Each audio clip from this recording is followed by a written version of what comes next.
a preview of my stream before I start streaming, but I decided to just go with it since it's time to start, and it looks good on the first try. So the board showed up, everything. We've got video, audio, what you want. We've got a lot of challenges, 9 players.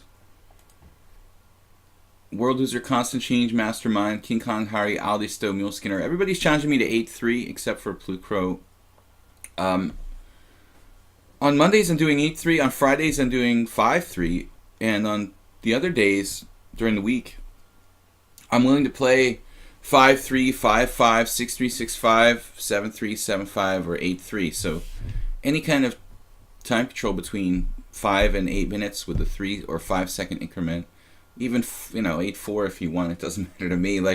But you don't have to do 8-3 is what I'm saying. So we can do faster time control up to 5+3. If you guys are more comfortable with the faster game, don't feel like you have to do 8+3 because 8+3 is my longest time control. Most people, I think, they just Monday I did 8+3, so we're doing again 8+3 today. But it's not necessary. King Kong Harry challenged me to 7+3. Plukro 5+3. We've got 10 challenges already. I mean, we're pretty much booked for the day. Alright, World Loser. I've got a cough. Sorry. Excuse me, guys. A little asthmatic cough condition. That does happen sometimes after I get sick, but I sound like a really lame dude. Anyway, 8+3. We're going to start with World Loser. He's been really tough on me lately. Like, if you look at the scores since a certain point, he's been like 50% since, I don't know, the last 12 games. Plukro, you might cancel. I don't feel like you have to do that, dude. I mean, more people will probably join. There's nothing we can do about it. But your training is paying off. Plukro, our moderator and regular here, is I'm going to play something different today. I'm a little bored with the same setup I always play, to be honest with you.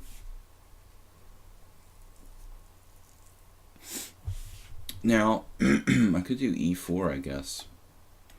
But I'm going to play this like I play with black in the King's Indian. Something I used to do, but I kind of moved away from it. I remember I lost one of your countrymen in the Aeroflot Open back in 2004 in one of these lines, Mr. World Loser. Don't remember the guy's name for the life of me. It was too long ago. Some Polish I am. But the particular setup here, I mean, it seems like black sort of loses a tempo. I mean, this is more common. What I'm doing is more common with the bishop on g4 probably than with the bishop on f5. I don't think we're going to find that many games in this exact position where he's got a bishop on f5. I just kind of improvised here.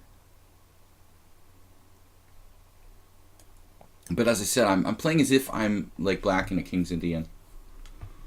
I still think it would be more common for me to do it like with the bishop on g4.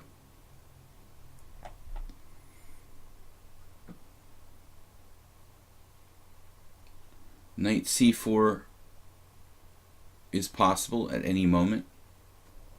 The thing about World Loser that's disturbing is the speed at which he plays. I mean, he never thinks on a move. How is that possible? Like, you literally don't have to think on any move. I mean, I guess I could do that, but I would make blunders if I did that. You know what I mean? I would be blunderific. I'm already blunderific without moving instantly. But alright, we got a lot of pressure on e5. Nothing special as far as the opening is concerned. It's pretty much semi-standard position. But I don't want to get into a big time hole. I mean, I'm tired of having like 5 minutes against 8 or 2 minutes against 5 every game.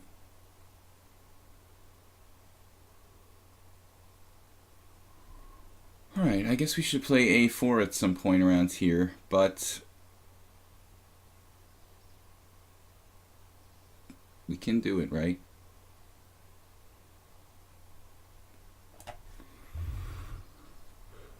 Sort of solidifying this knight on c4. He's got 7 minutes and 28 seconds on move 13. He's made the first 10 moves in like 5 seconds a move. Never thinks. You think using my time. I played b5, which is highly unusual in these kind of positions and very aggressive. I don't have enough control of a5 to go knight a5, so I have to go here. This is kind of double-edged. I mean, I could go a5, but I drop a knight on c4.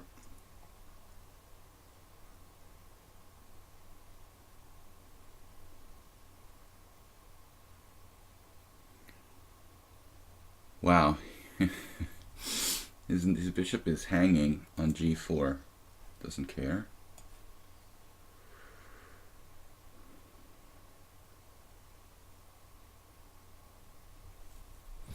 I guess it's not a problem.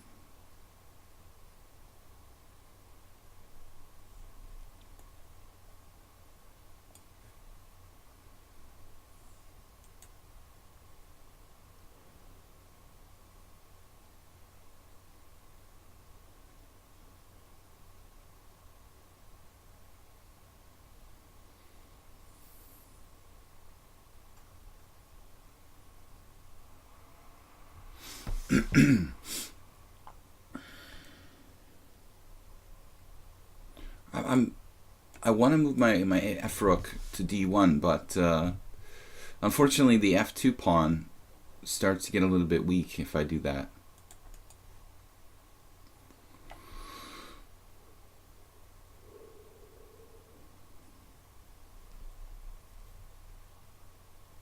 Good morning, everyone. This is live, kind of live. It's usually a few seconds behind on the stream. So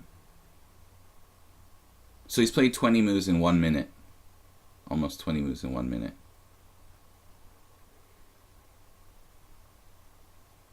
His ratings are going up.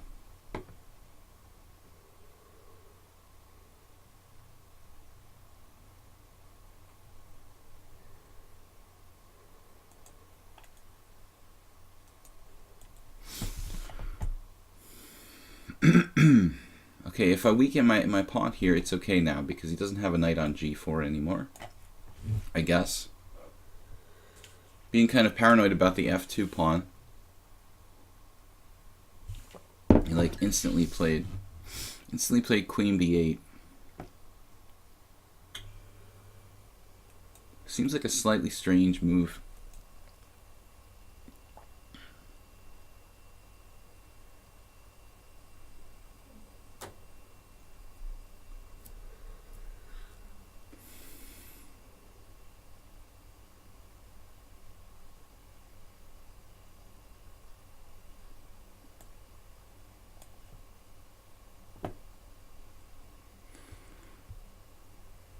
Excuse me.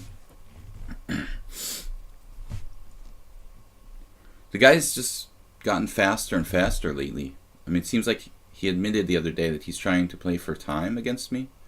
That's his strategy. But, I don't know. I mean, some of these moves are a little bit weird. Allowing me to capture his good bishop on g4 with a knight is kind of debatable. You know, it's actually not that bad. Most people would prefer not to do that. And now this this other move, queen b6. I feel like he's making somewhat random moves to try to make very, very fast moves. Now he weakens his king side a little bit with g6, which is difficult to criticize because it's and the knight on f5 is really problematic for black.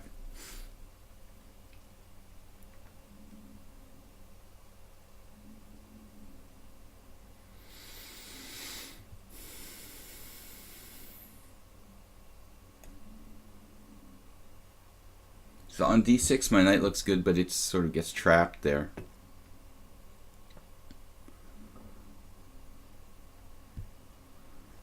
I was debating whether to play a5 earlier,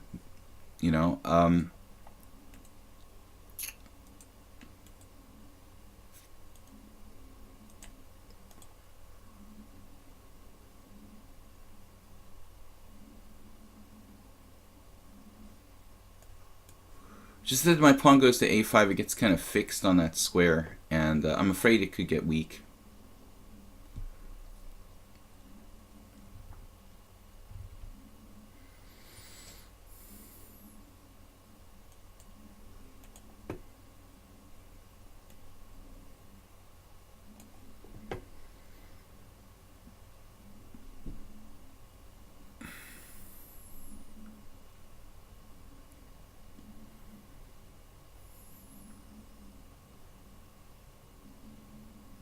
Here I could play f3, but it weakens my dark squares too much.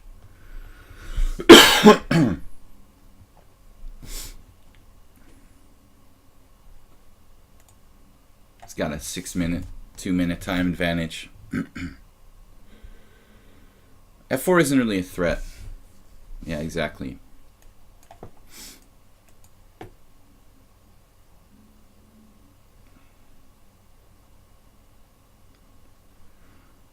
Now, I don't know which way to recapture here, with the bishop or with the rook. Take with the rook.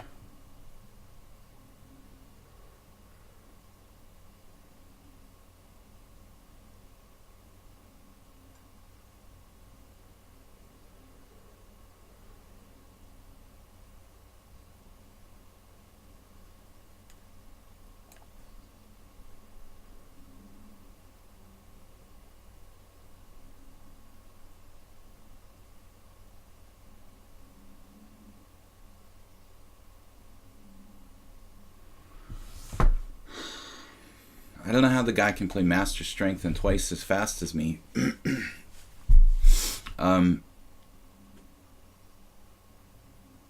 It doesn't seem like he ever makes a serious blunder or something.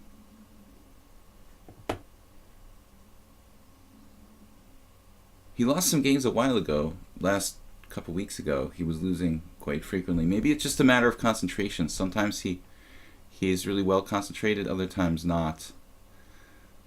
Or more tired. If you're tired and you're playing, makes a big difference. What's he doing with queen b8?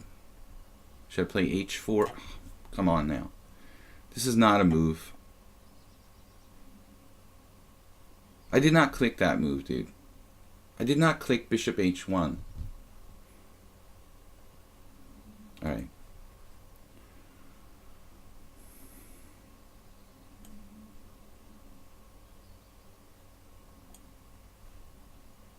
Bishop h1 is just a mouse slip. I didn't even click both squares.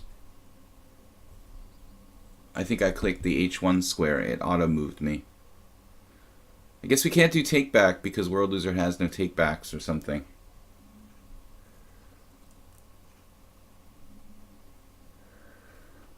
I didn't even click h1. I mean, there's no way I clicked bishop h1. Did you see that? You can't see my mouse, but I didn't click on more than one square. I just clicked the h1 square and it moved my bishop there. Anyway.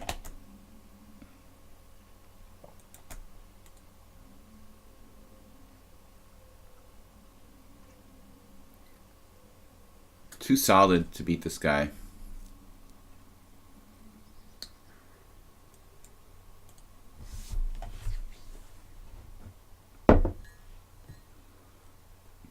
But it's not the mouse. I mean, it's a question of the site. Like, there's no way I clicked on those two squares, dude. I mean, It was physically impossible. There's no way I accidentally clicked G2 and H1 and dragged the piece.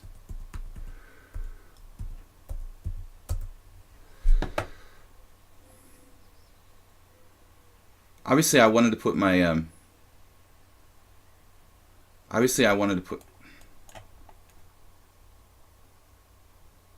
let's just trade rooks here. Probably not even a good move, actually.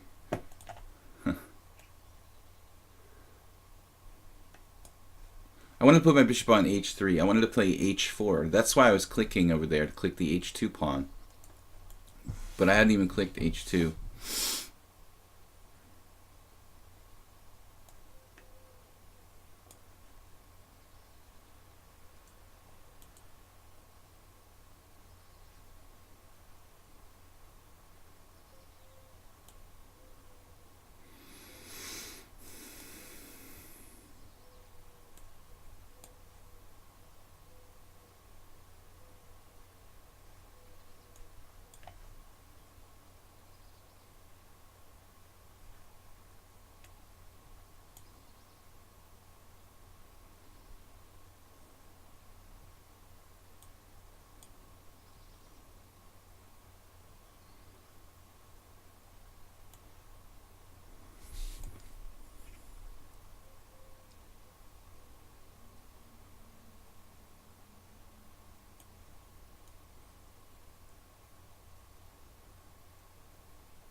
Yeah, this setup is a little unusual, but I don't think that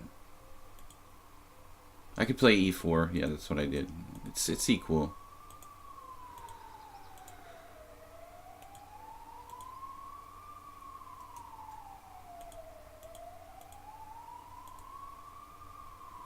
My old friend Dan Bogdan had a game in this position. Very funny guy from Romania. Bogdan Dan. Bogdan Dan. His name is actually Bogdan Dan. But, good guy.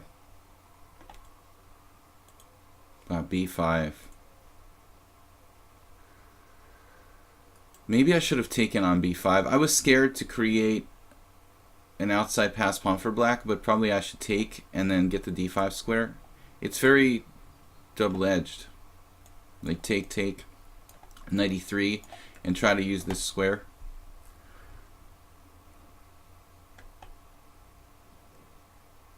There's some things that can go wrong, like this can become backward along the c file for me.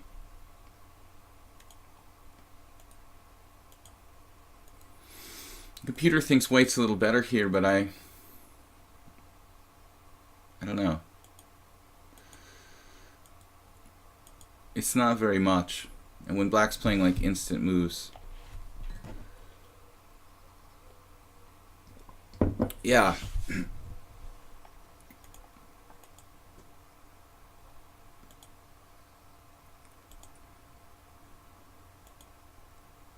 And here I don't see what I can do.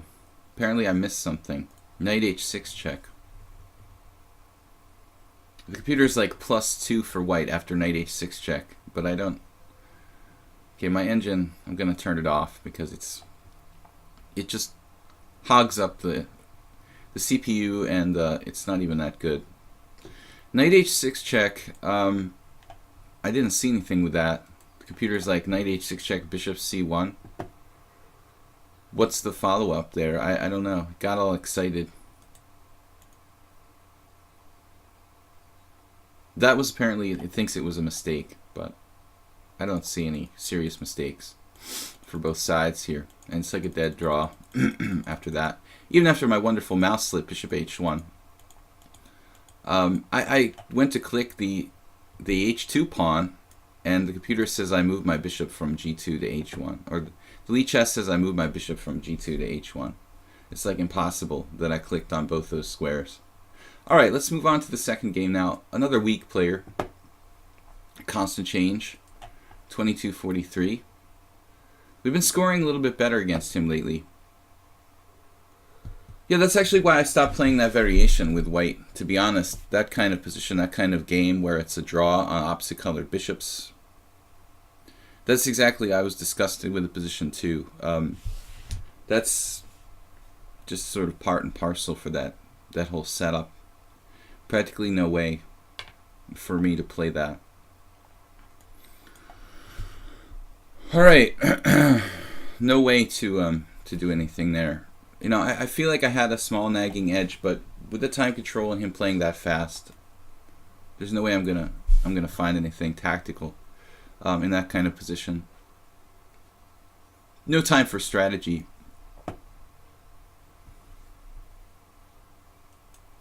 I used to play knight f6 and knight d7, but knight d7 is just very passive, and knight f6 is kind of risky. I like knight f6, and still there's some players who play it, but I think in order to play that, I'm gonna have to I would have to do a lot of research on knight f6.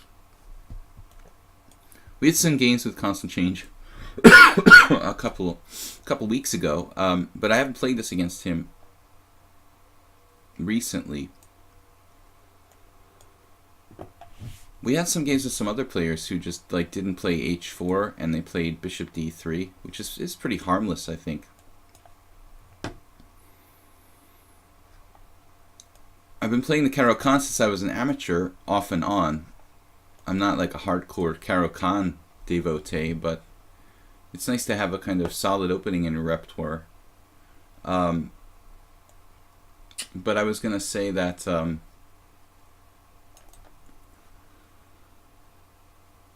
what was I gonna say? Bishop f4, okay.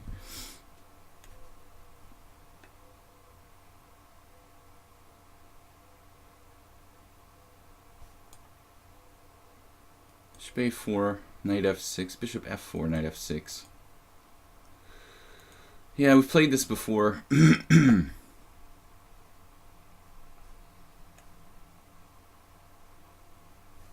And then bishop b4 is a move here.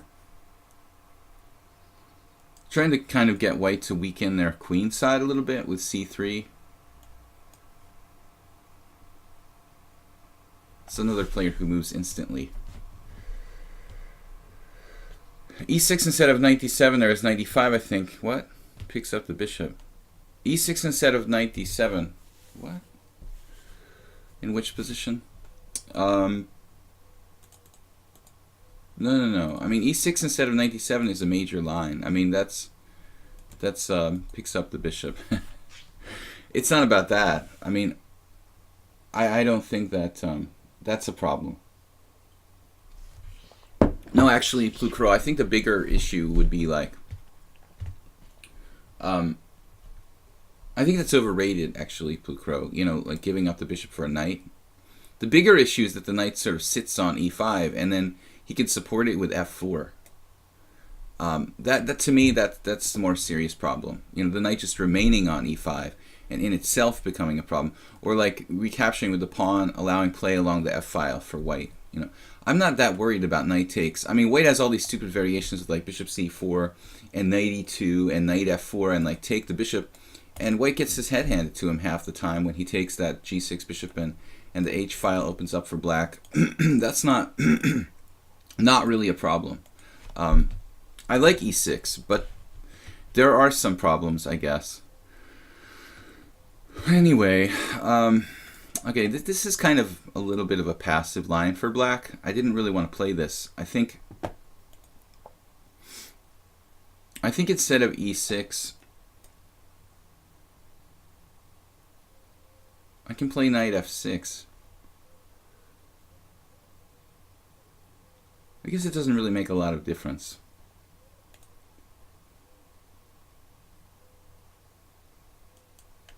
We have been here before.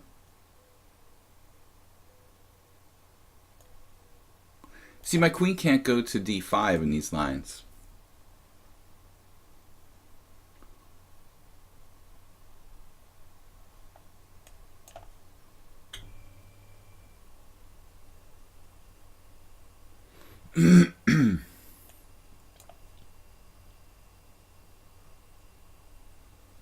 Mostly we're castling queenside in these type of positions because this g4, g5 business will just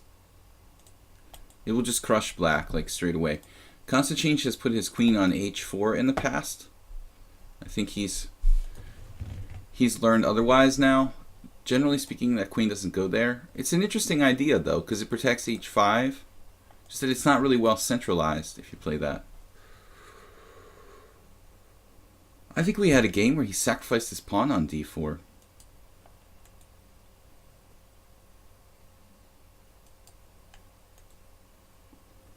Queen e2 or queen d3. Anyway, welcome everybody. I'm just constantly in time pressure because my opponents, they play 20 moves in 30 seconds. I'm always, you know, having to think and explain what I'm doing. That's why I don't play rated games here on the stream. If I castle, yeah, we're keeping an eye on the d4 pawn, so it seems okay for black. But admittedly, this line, I would like in the future to try to avoid. Excuse me. I'd like in the future to try to avoid playing these variations with my queen on c7 because honestly, the queen just seems kind of passive there. And I like the other lines where the queen is on d8 and can go to d5 to hit the a2 pawn, possibly exchange queens in a lot of lines.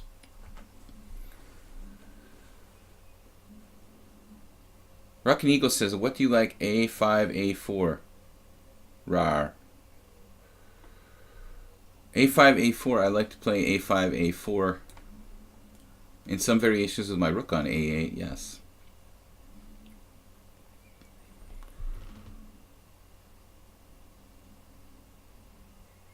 Black can always play c5.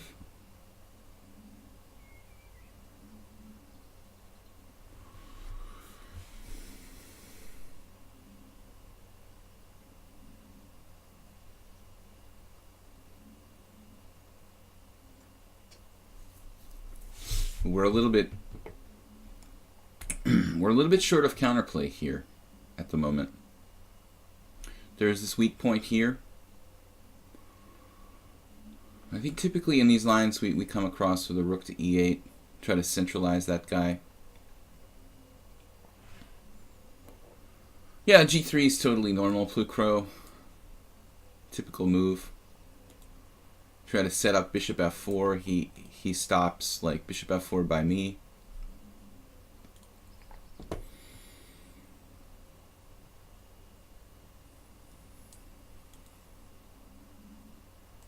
Oh, in this position, if I take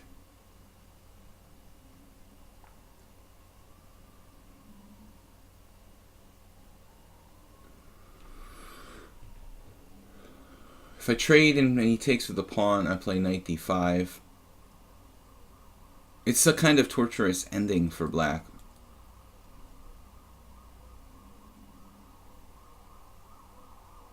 In fact, the ambulance is on the way for my position right now.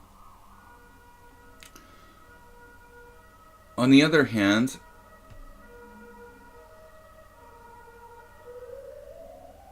you try c5.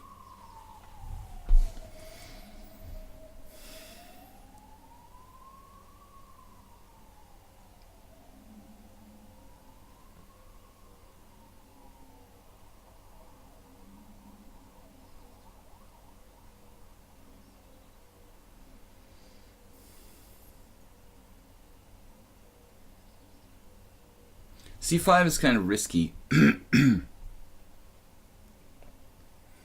think we had this position once before. It was a long time ago. I swear I think we had the exact same position. Take, king b8, rook c1, I want to say.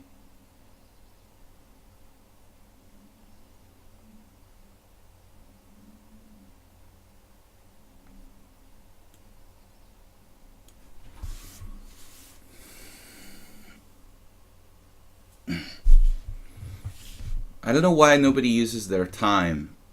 The object isn't to try to beat me on time. We're trying to learn something and play the best moves.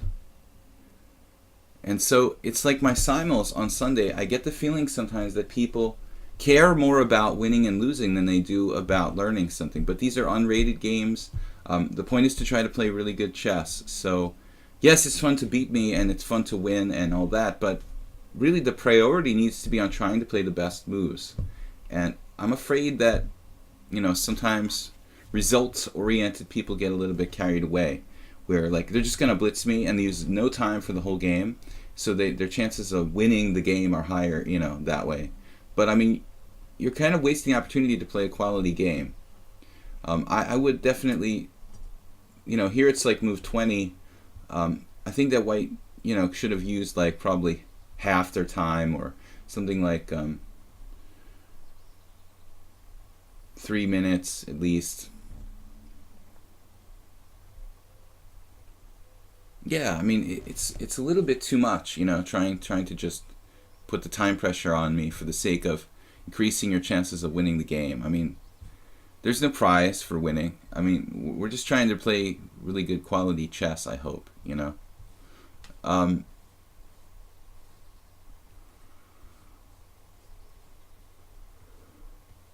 But I feel like everybody's just trying to put me in time pressure on purpose.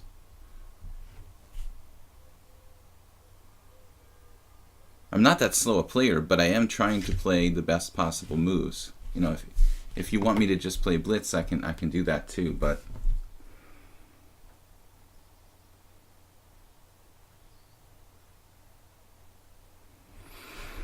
all right. Well, first of all,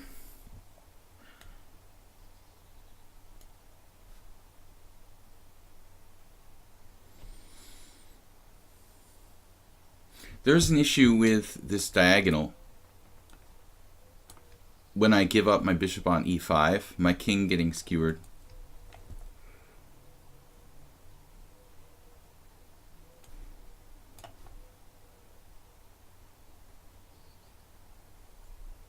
Yeah, but I think here the position is different than it was a short while ago. I was reluctant to make this exchange because well, actually, I played king a8, right? But instead of king a8, maybe king a8 was unnecessary by me. Queen f3. Yeah, I mean, king a8 was really probably a bad move. I'm being paranoid. I should have just taken on d4 and taken on e5 and done what I did now. I basically wasted a tempo and put my king, further away from the center. This was a really stupid move. All right.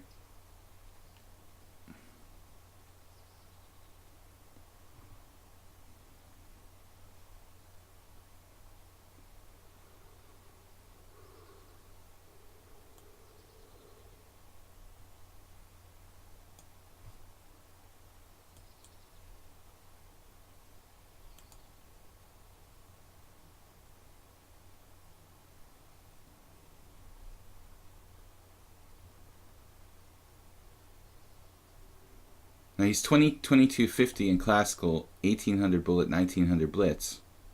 Constant Change says he has internet problems. All right. Maybe, not what I expected, rook c2.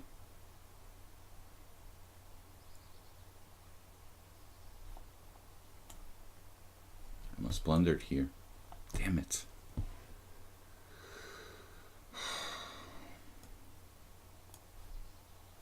Okay, again, he's just trying to move fast.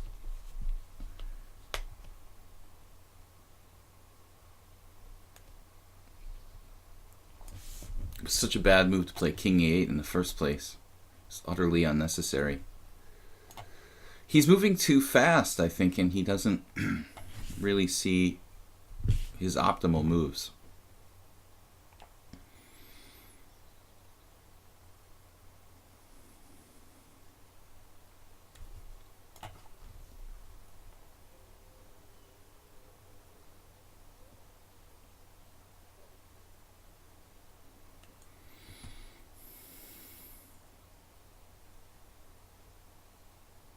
I mean, that square probably should have been a square for your queen, constant change.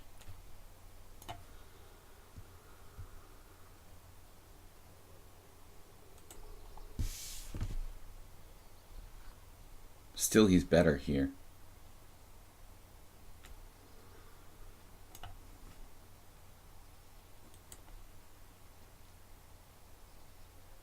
Whoa. All right.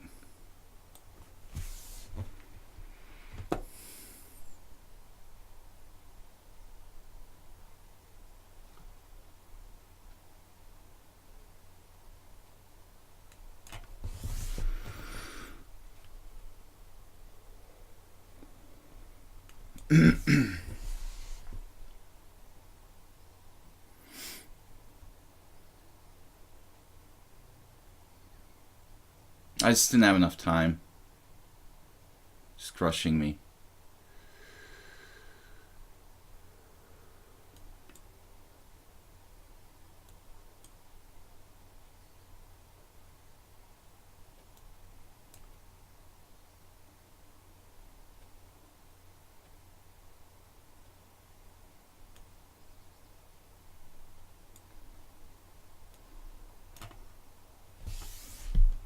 It's like brutally strong. Let's check the analysis board.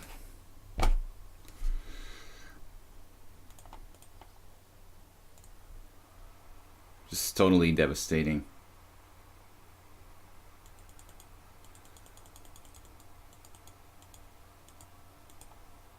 GM strength.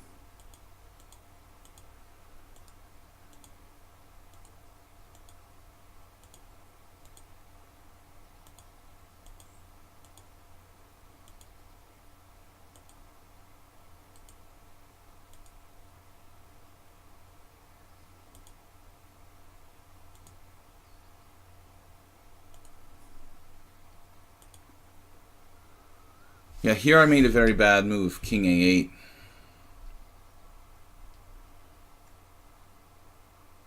This is just a waste of a tempo.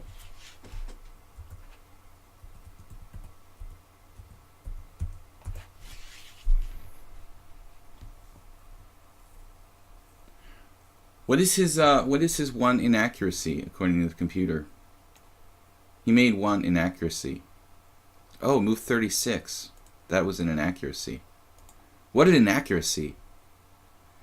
Instead of making the best move, he made the second best move. It's like a joke, dude. Basically played a perfect game. Only using half his time.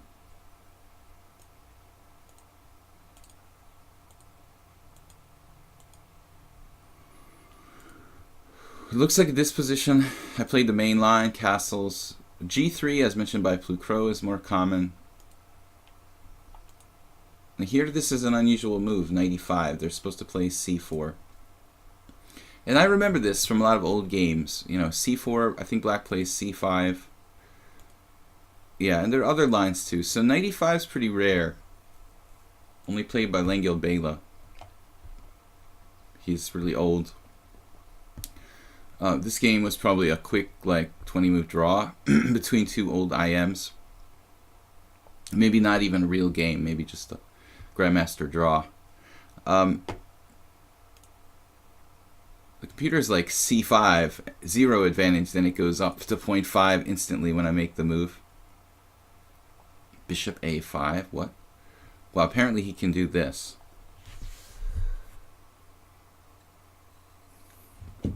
That's interesting.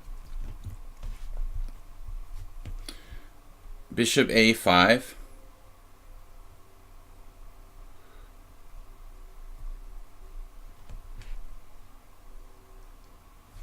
With complete insanity. Queen takes A5, knight takes F7. He gets 2 pawns and a rook for... Looks like something like 2 pawns and a rook for 2 pieces. King B8. D takes C5. Queen takes C5. He's going to have to take a rook. Come on. Knight takes d8, rook takes d8. That's something like that. Yeah, this is not very pleasant for black. I don't know. You know, I think that's why a lot of players play bishop b4, because they don't like their queen on c7. Or maybe that's what we'll try next time. c3. The queen is equally strange on a5 here. I don't really see what this does as well. Queen a6 maybe.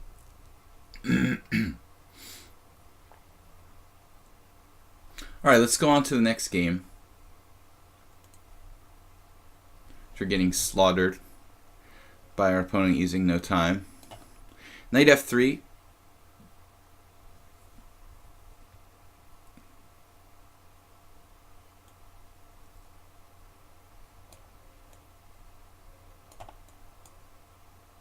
We have played a bunch of games with that opponent in that particular variation, so he's pretty well versed in that opening.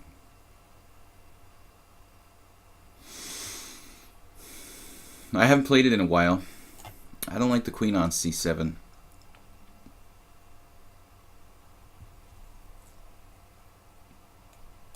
So -1 so far.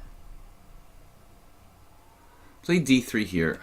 I'm not happy with that. That's just too passive. I don't know what I was thinking. Can I take back that move? Mastermind allows takebacks. Our last two opponents did not. And it's no wonder, because those guys are heavily reliant on winning on time. Both World Loser and Constant Change play for time, which I try not to advocate here.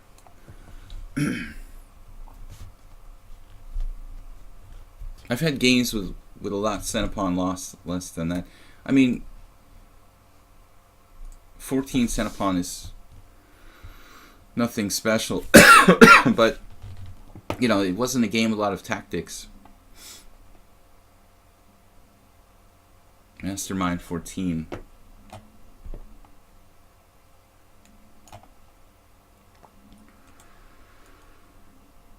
Here I'm basically playing black in a Queen's Indian, trying to equalize after the horrifying move d3, which I played just blindly. I don't know why I played this.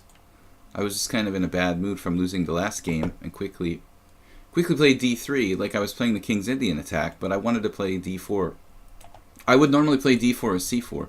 I need, you know, with white I need to establish some kind of center. This is just utterly lame, you know, to do d3.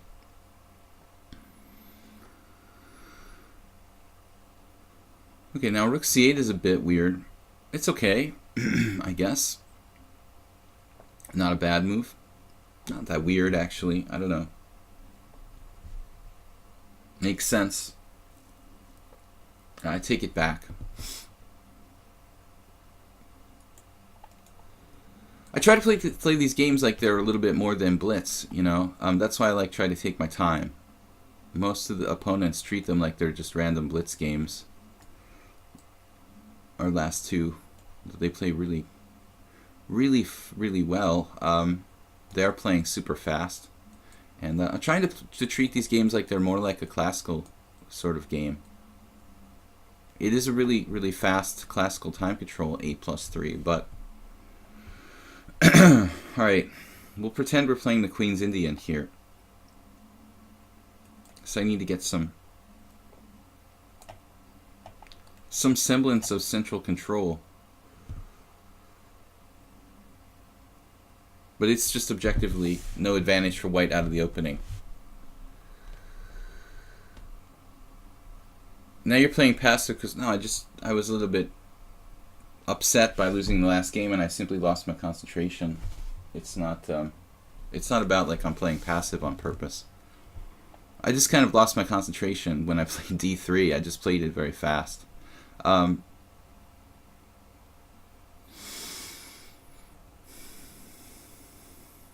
not really in a passive mindset, per se. This player I don't know too much about. It doesn't have many games. We played them like 10 games with a good score. But his opening play is ultra conservative, as you can see.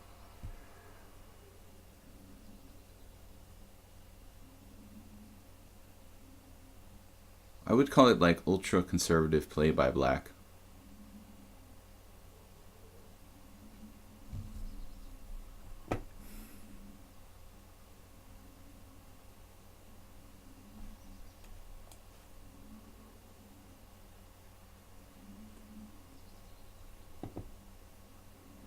None too exciting, the openings we played today.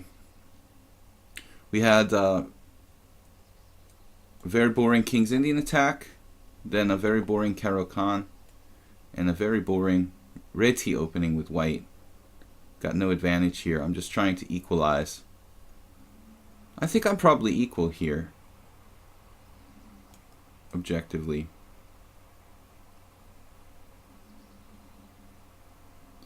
Should I take on d5?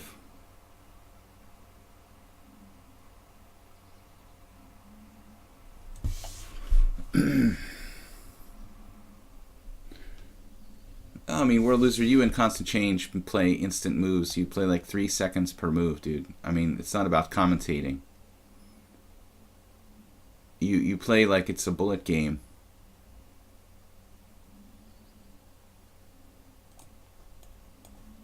Not all the players play that quickly.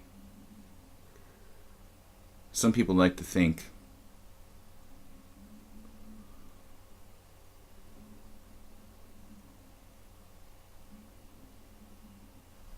This guy is also playing very fast and ultra correctly, I would say.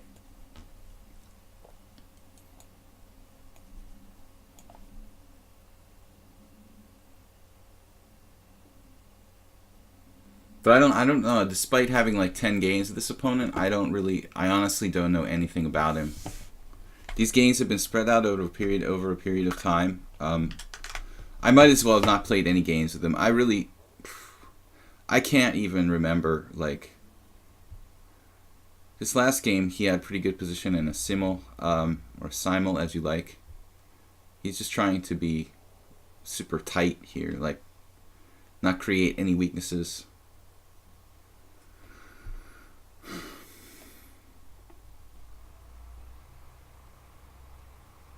I guess I should play knight f3 under the circumstances now, going for this square. Rook d7 looks a little weird. I mean, I can hit it with knight e5, but objectively, I can't claim any advantage here. Even if he wastes the tempo with something like rook d8, okay, knight e5, bishop b7. This could.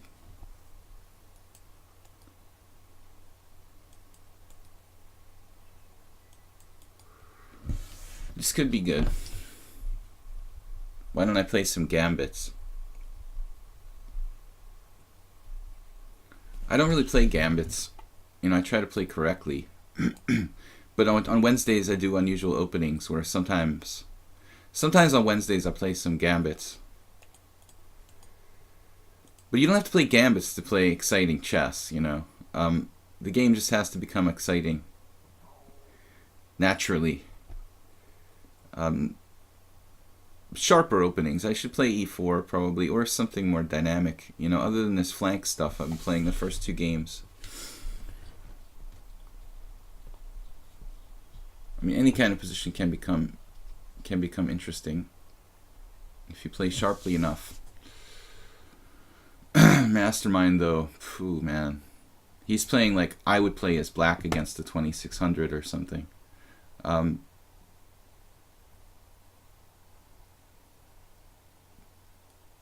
Can play f4, but it feels kind of weakening for white.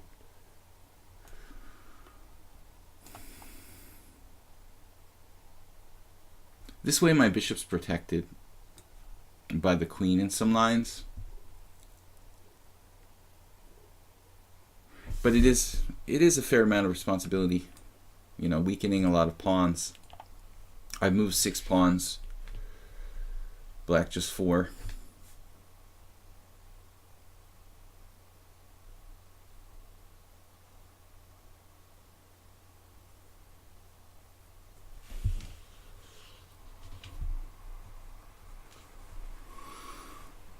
Kind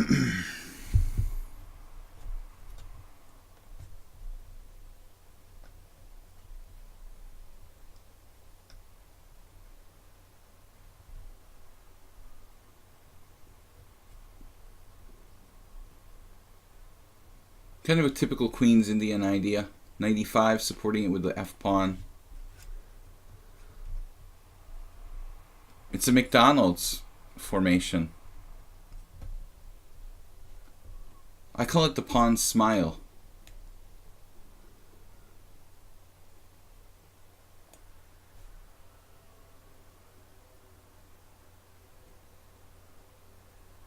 The golden arches.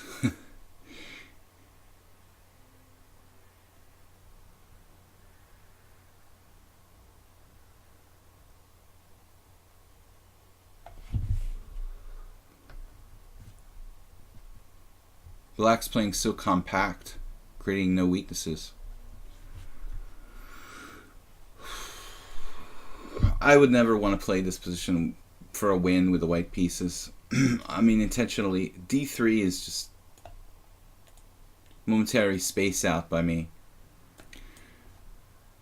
It's okay if I play D3, fine. If you want to play D3, I should continue with the normal King's Indian attack.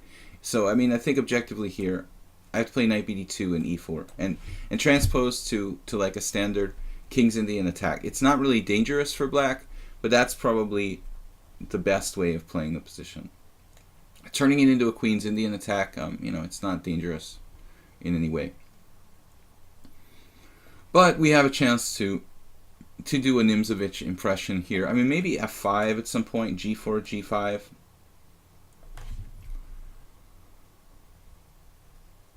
We can turn this into a kind of, well, I'd almost call it a stonewall attack.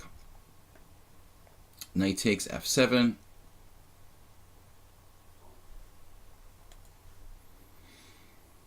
Queen g4. Unfortunately, queen g4 is not going to cut it. Alright, let's drive his rook to a8. That's not going to help him. In a classic game with a normal tempo,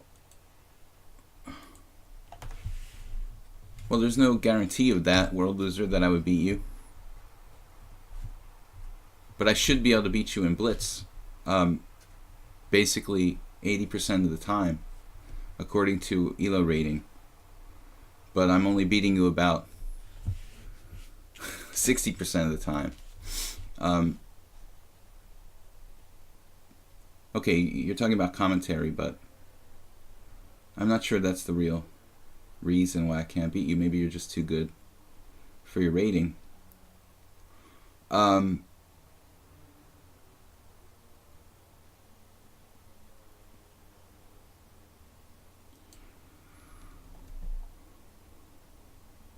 Feels like a little overextended for white, and I don't really see any attack. Queen g4, bishop f6. Man, this is just irritating. Queen f3.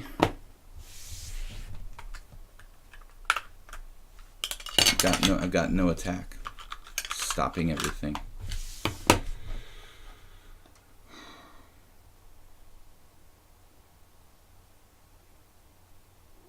Maybe I can just trade knights. Trade knights and play f5.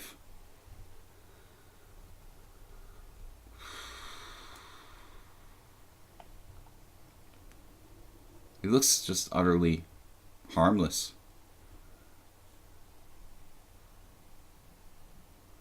If I do anything else, he's playing bishop f6 there. Queen g4 here. He plays g6 or bishop f8.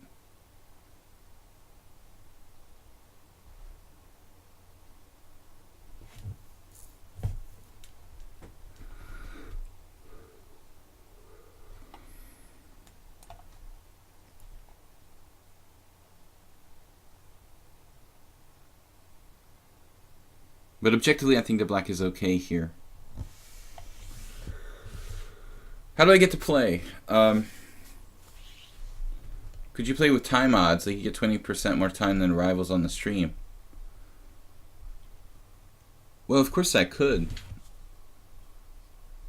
But what's your point? Like, do you want me to? Like, I mean, I'm already like struggling on time, so I don't think we need any further handicap, Mule Skinner. Of course I could. I don't know how you do that here on lichess, though. I mean, is that a capability? We can give time odds on lichess? I don't think so, right? This move actually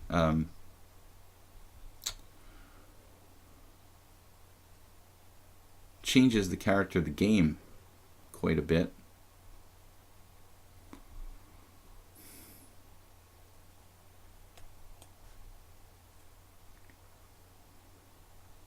Now it's like a totally locked position. F6 would be nice, but I don't have any follow-up. Backward on the D file. I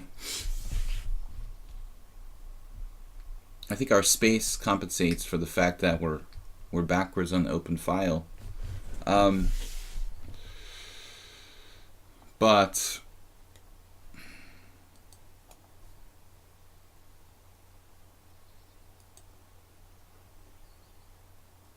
I don't really see what my plan is here.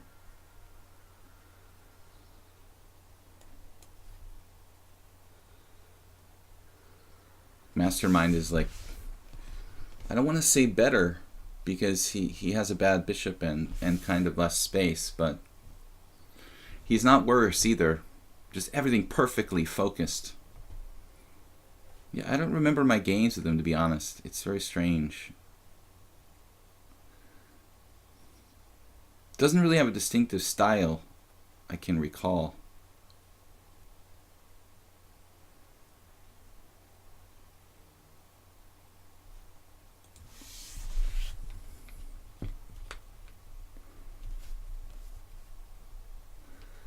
There's a queue for people who are challenging, and we've got like 8 more games. I don't think there's going to be any time for anybody else to challenge. The stream is going to last another hour and a half, so I wouldn't bother to send out any more challenges. There's already eight players lined up to play.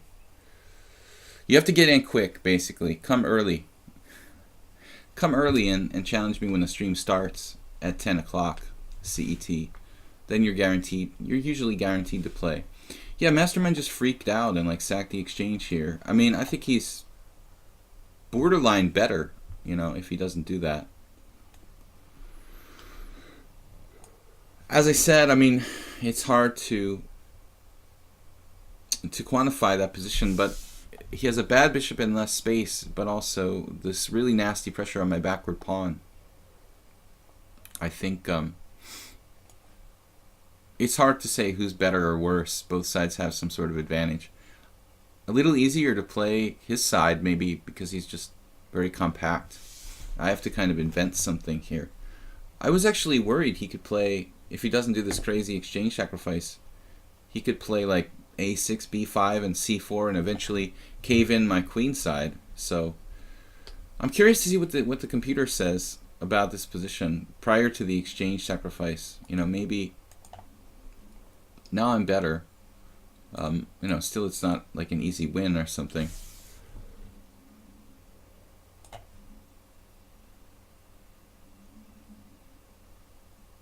But I think it's a case of him playing a little bit passively. You know, being scared to take any risks.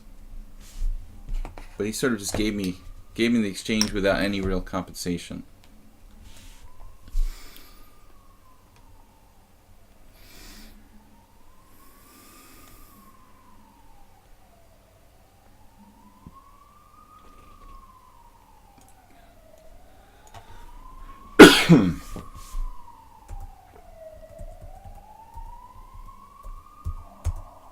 Guys, I'm here every... Oh, look at this defense. Darn. Oh my god.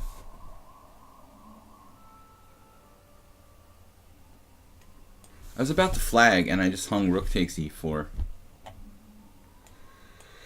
Alright, it's harder than I thought to break through here, but I mean, come on now. We can do this. Why don't I use my king, you know? It's really irritating. Ambulance noises.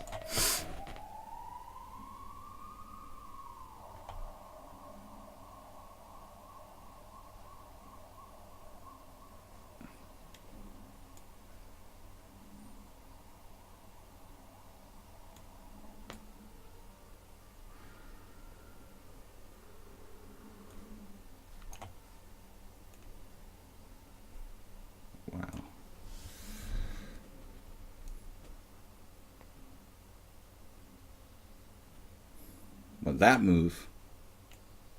I thought you had queen g8 there. Would have been a lot better. So it was really hard to break through even after this. Here I blundered rook takes e4 just a few moves ago, where I saw my flag was about to fall. Panicked and played queen d1. He doesn't have rook takes e4 here? Well, that's not his move, right? Rook takes e4. And I'm like, still like a tiny bit better. But Mastermind, why would you sack the exchange here in this perfectly good position? The computer thinks it's equal. So, I have more space, but the backward pawn offsets all my other advantages. So, basically, if you just sit there tight, I think a6 and sort of flirt with the idea of b5, keeping me tied down to d3. White doesn't have any advantage here. I have to be careful not to be worse in this position. Yeah, I don't know, man. I mean, there's ambulances every 5 minutes. It's hard to believe, you know, in the same street there's a critical injury every moment. But I guess the same ambulances just have to use the same exact route over and over again to the hospital. So. Okay, Aldisto against me, another really tough player. Everyone's over 2,000. You know, you guys who are like amateurs under 1,800, I think these stronger players sort of intimidate the lower rated players from challenging. I just want to remind everyone that, you know, because like the majority of these guys, like 2,200 and 2,000 and 2,100, are challenging me, that doesn't mean you have to be like a high-rated player to play against me here on the stream. I mean, it's not meant to be like that. You know, it's just kind of like these guys are sort of junkies and they're addicted to playing and they're really competitive. The constant change world loser types who are 2,200, they're very competitive. They want to play every day, but you don't have to be that strong, you know, that you can beat me to play here on the stream. So I want to remind everybody, like, if you're 1,700 or 1,600 or 1,500, you can challenge me. I mean, I'll absolutely accept the challenges.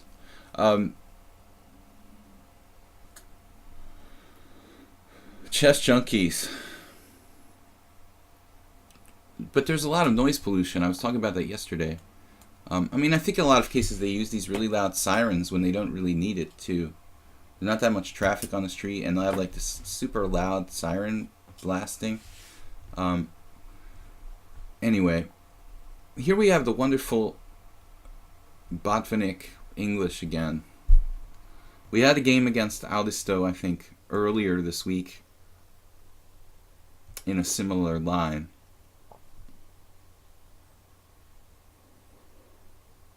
Yeah, let's try something a little different. An early a6. It's okay to curse, but Mubot will fix you.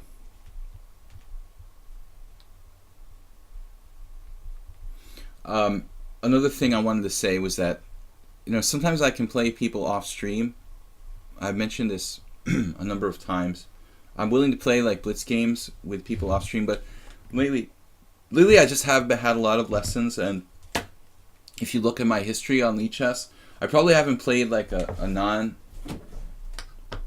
game in like 2 weeks or something. So there are a number of people who've been challenging me off stream and sending me messages like, will you play me, will you play me? And it's nothing personal. Like, I would love to play, but I just haven't played like any casual games in like over 2 weeks with anybody. So I'm usually like analyzing something if I'm online or I'm doing a lesson. Sometimes I play, but not all the time. And anyway, I'm gonna sack a pawn here with b5. Aldi Stowe, it's a really solid player, but you know, you get the feeling that this guy probably, who's very systematic, very solid, they probably don't like it when you start to cause trouble and create sort of imbalance. A lot of players lose their composure. But this isn't like a speculative pawn sacrifice. This is just supposed to be good for black. I mean, the concept in general. It probably would be better if white hadn't played d3 yet. But, you know, on the other hand, maybe not. So he doesn't want any part in that. He doesn't want any part in Benko land over here with b5. I think it shows the inflexibility of e4, you know, really. If black can play this, it seems like he has a very good dynamic game. You know, taking that pawn is just really dangerous for white. Like take, bishop a6. What do you do?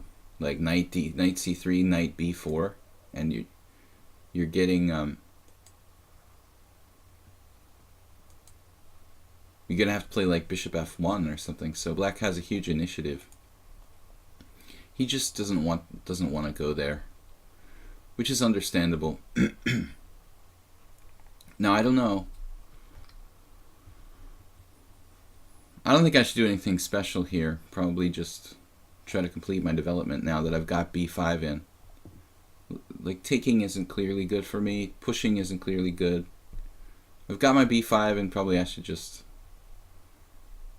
be glad. We've got a little extra space. I don't think there's anything special black can do. Not like I'm winning by force. A little extra space. Kind of accelerated queenside.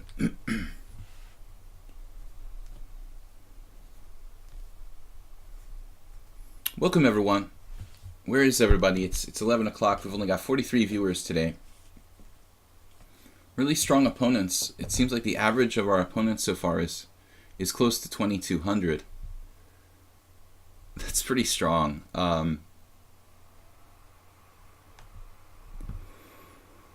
Alright. We need to develop the rest of the pieces. As I said, I'm not winning by force or something here. We have a nice fluid position. Gotta watch the unprotected knight on c6.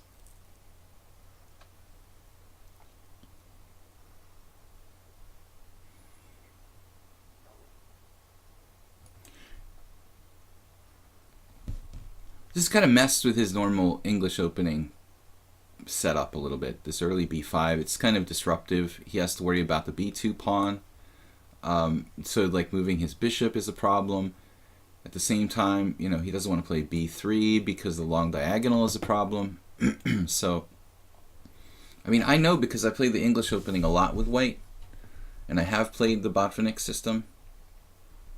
But I think you have to be selective about like which setups you play it, in what move order you play it, and when it's really right.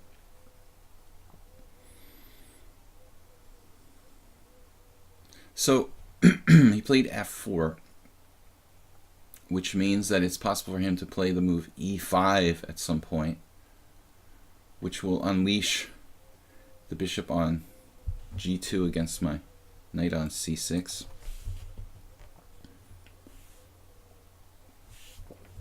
I'm not committed to castling, you know, even we can play, there was this guy, we called him the Cane Man, because he had two canes, not one but two. It was this 80-year-old master, candidate master from Russia, and Cane Man basically was pretty tough.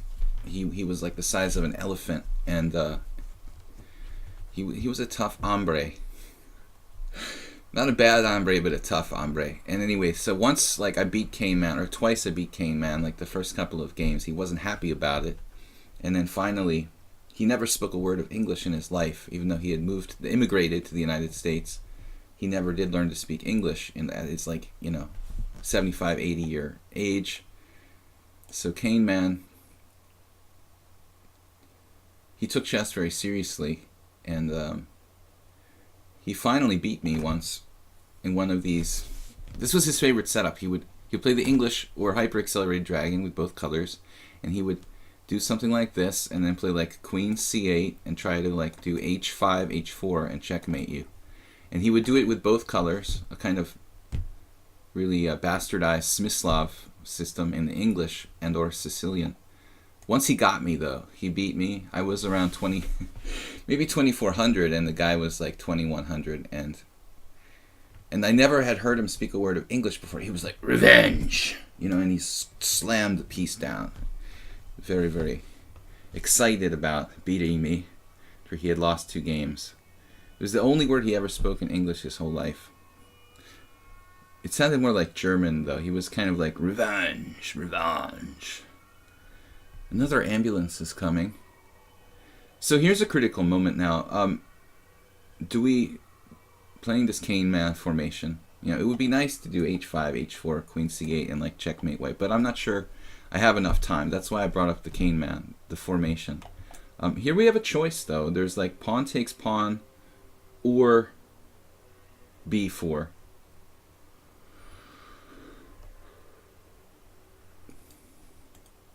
I kind of feel like pawn takes pawn. I mean, he's got a bad structure. This is isolated. This is a target. There are discoveries on whatever he recaptures with on A4.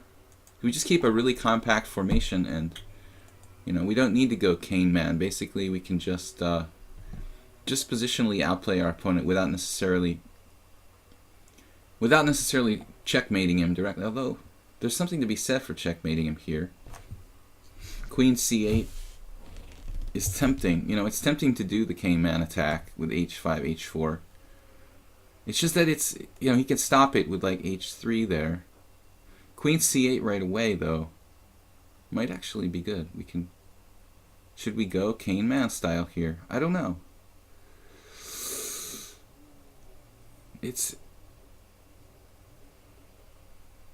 Feels wrong.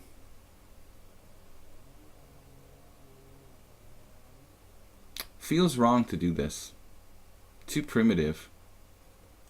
Okay, it's probably not terrible for black, but what am I supposed to do, though? Just some kind of very routine move here. Knight F6. Yeah, he's playing this. Rook B4, maybe?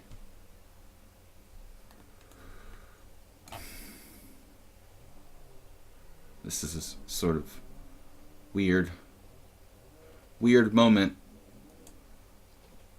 Time pressure is setting in. He said revenge. It's German for revenge. Yeah, you're right. So he never did speak a word in English. Maybe he knew a few words in German. He was old enough to be on the Russian front or something. I mean, in World War II. No joke. Like he really was. Uh-oh. I allowed E5. Well, allowed it.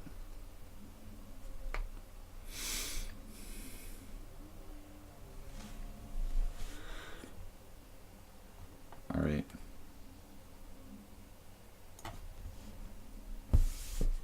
The game's getting pretty complex here. But Aldisto, like, taking this all in stride. He acts like he's a really neat English opening player. Then he, like, plays A4. And this is chaos is starting, and he's totally comfortable with that. But I think this was a little bit coffee house, what I did. Started with Queen C8. Maybe I shouldn't have done that. I got excited with the Cane Man story and started to try to play like him. But objectively here, I should have just played like Knight F6 maybe. I was afraid of E5. Actually, he has the same trick if Knight F6, to be honest. So I'm not sure. Bishop D2 now. Well, I don't mind Bishop D2. I guess we'll just go home.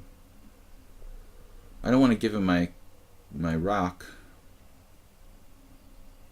That bishop was vulnerable to attack anyway. Looks like I'm playing the modern defense.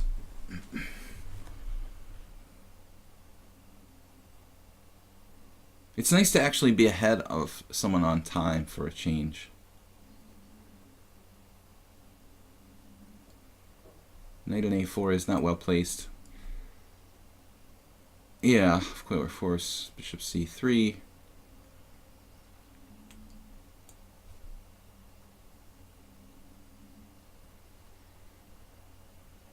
But I think our position is pretty compact. His knight is bad. We have reasonable control of the center. This pawn is a little bit overextended. At some point in the future, we should probably be able to take this. I don't really like letting him play knight takes c5 though on my bishop on d7.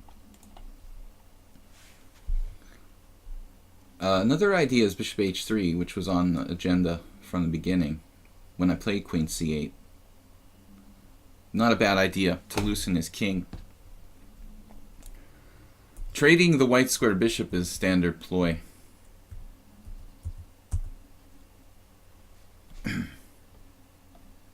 Where are all the viewers today? With just 45 viewers.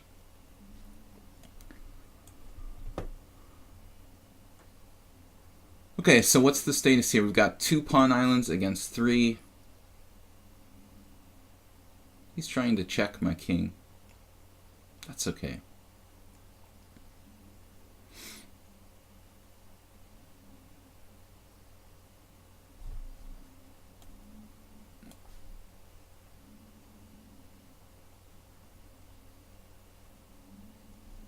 Well, I guess that was a sort of defensive move. I mean, a knight f5 or knight g4 was always possible. So he has to watch that square anyway. Knight a c3.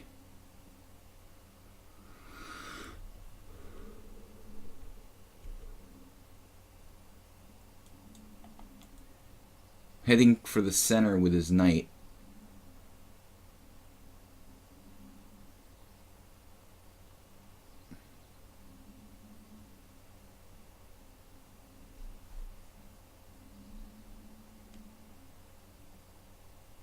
My queen is on the wrong square here. He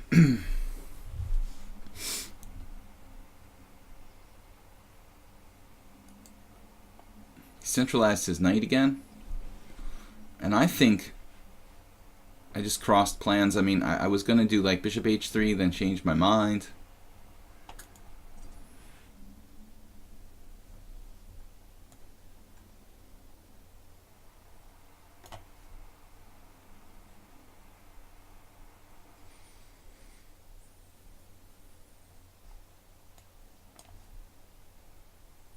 Strangely symmetrical position. Can you just say symmetric? What's the difference between symmetric and symmetrical?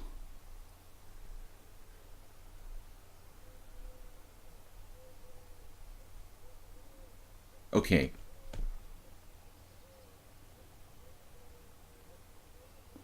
Mr. Knight. Mr. Knight needs to go away on a permanent vacation.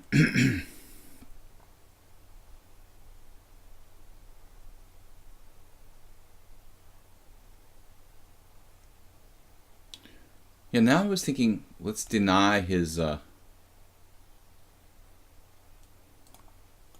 a7 rook.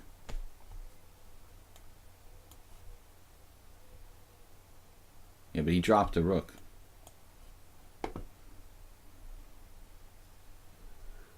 That was my point. I'm not going to let you. I think white's just a tiny bit worse when he blunders this rook here. Yeah, it's like half a pawn better for black. I feel like that was kind of the evaluation throughout. You know, I had the structural advantage since he played. Yeah, I got in b5 and he played a4, so he has this slight structural advantage. Yeah, b4. I looked at this. But it's a little better for me. All right. Mule Skinner, A+3. Welcome everyone. I'm playing Blitz and Classical Chess here on lichess. Please check out my YouTube channel, Video Chess Training, on YouTube, where I do upload all the streams, and also once or twice a week. Usually once a week, I'll create like a new video, some kind of instructional thing. Maybe go over some games from here I played against the viewers, or a Grandmaster game from a world-class tournament, as I did last week. I looked at the game, Aronian versus Vacher, which is an interesting English opening. Mule Skinner is another tough customer he's actually better than 1970. His score against me is lower than it should be. I'm going to stop playing this. Let's try to play something sharper, E4.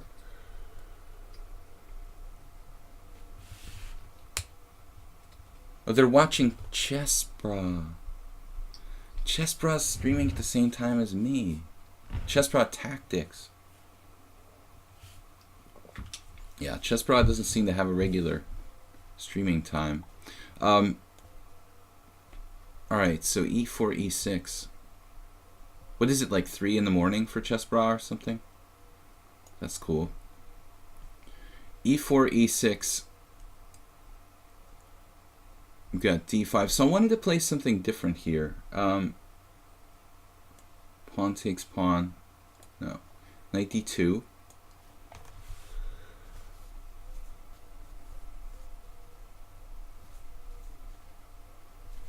Harashiva, I see you're a big Chessbra fan. We don't have to promote it too much on my channel. Nothing against Chessbra, but I need all the help I can get here. Knight F6,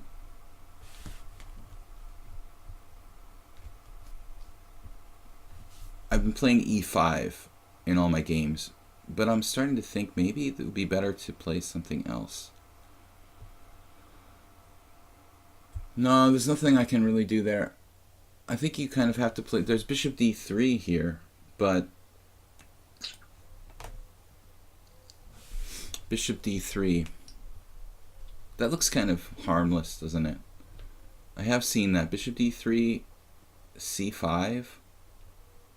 I think I played this once the other day. Never mind. Alright, we're going to play E5, and then we're going to try to find something else here. I was playing F4 many games, and it's really committal. The variations are really abstract and complicated, so I think we'll try to vary here rather than play Bishop D3 again. Western USA. Elephant Gambit. I decided to hate the French. What's my alternatives? You hate the French, like playing against it?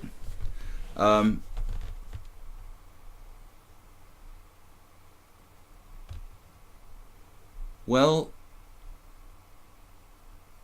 you're talking about you hate the French playing against it. That's what my assumption is. I mean, you could be saying like you hate playing the French, and what are my alternatives? There are a lot of alternatives if your problem is playing the French. If your problem is playing against the French, it's kind of tough. If you like open positions, yeah, it's an issue. I was gonna do something new here, not new.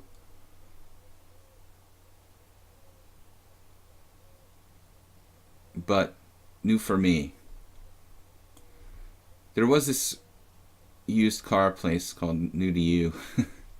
I like that a lot. This is New to You. It's like a used opening that has been played by others, but not by me. Yeah, you hate playing the French. Oh man, you got no problems. There are a million openings to play. You decided to hate playing the French. Yeah, just play something else. But what's the reason you played the French? You hate it? My problem is that I started to hate closed positions. I've noticed this more and more of myself.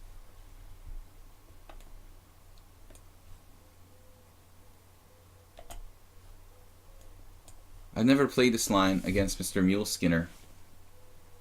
He seems to be a French expert.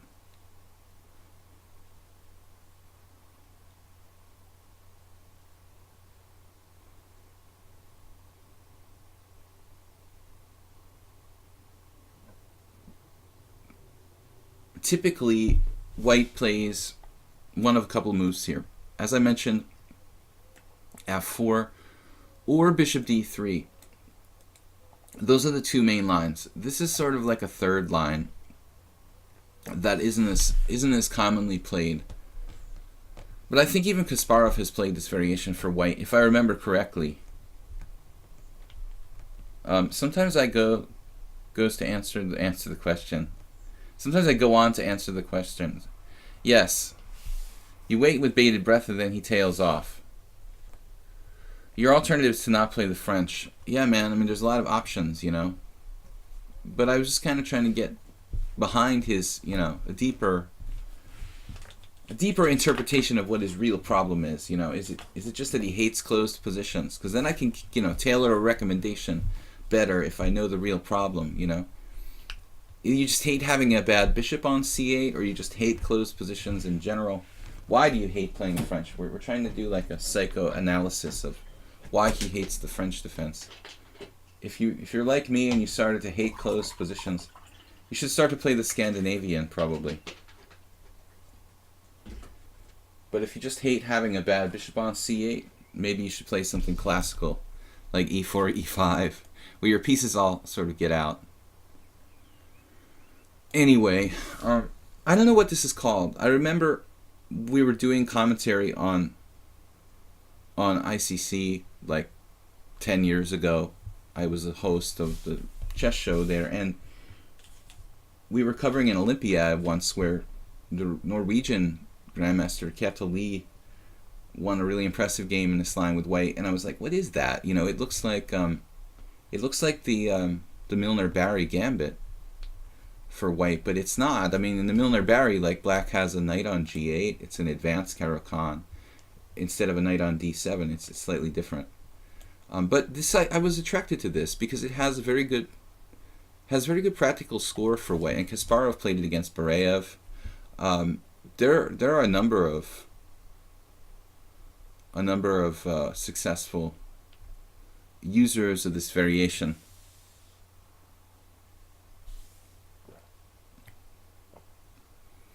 Yeah, sometimes I just forget the question and I'll just get distracted and move on to something else. Yeah, Mule Skinner, it looks basically like the Milner-Barry, but the knight would be on g8 in the Milner-Barry rather than on d7. So, Wesley, I was going over this with one of my students last week, and I said, you know what? Maybe we'll play this in my stream. It looks really dynamic.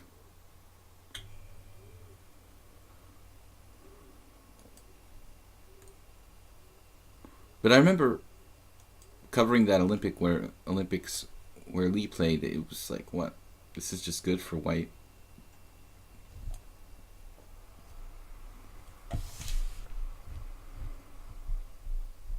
What are the big chess events? Well, the World Chess Federation, FIDE, is kind of in a state of political turmoil. But I mean, you have the World Championship. They organize things like the World Cup. There are various chess Olympics. Yeah, they have these World Cup tournaments going on for years that are like a series. But unfortunately, chess is not quite as organized as other major sports. A lot of independent, I mean, most big chess tournaments are essentially independently run. And I think that's always been the case. Bishop e7 now.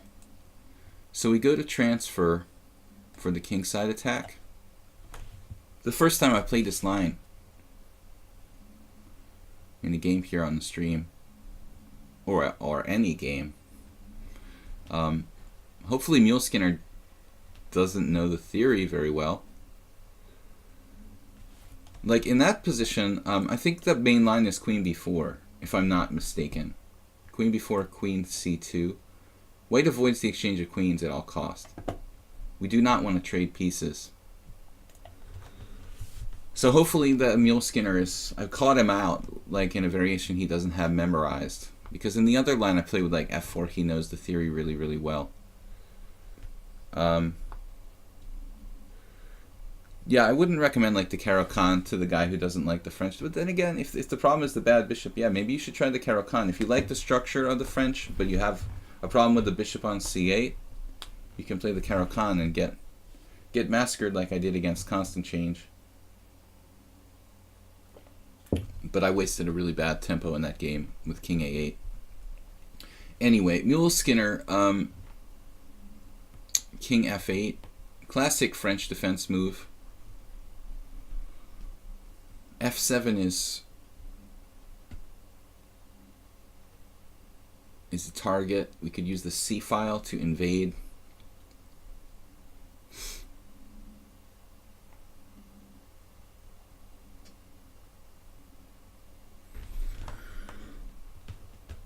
This being my first time playing this line with white, I'm not that familiar with the plans, but you've got to keep this pawn on e5 secured and try to attack black, I would think. I mean, anyway, h4 looks like a kind of typical move.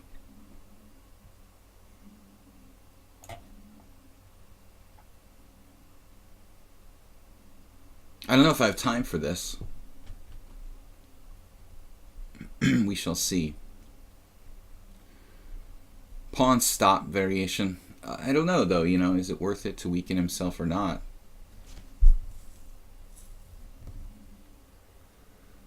Weakening the g5 square, pretty big time. This is, I think, very serious issue. But I have to decide between f4 and g3, essentially.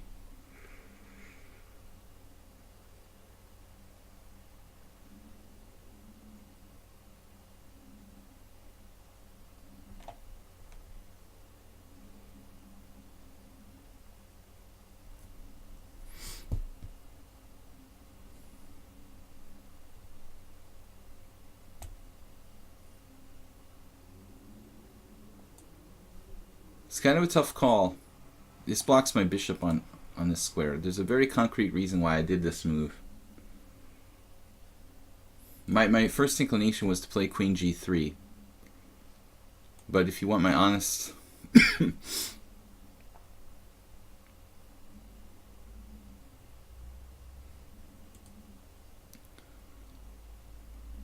my honest opinion was that I was afraid of queen b4, queen g4 trading queens, and maybe that wouldn't have been such a problem. In that event, I could have played, if queen g3, queen b4, bishop f4, avoiding the exchange of queens with queen g4. And, you know, so retrospectively, maybe I made the wrong move. Here I can play queen b4, knight d4. And that way avoid the exchange of queens my own way.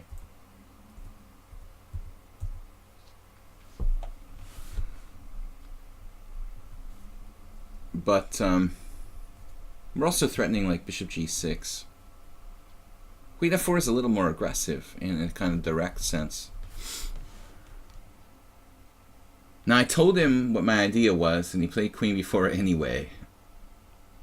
And I'm wondering if there's some kind of trap.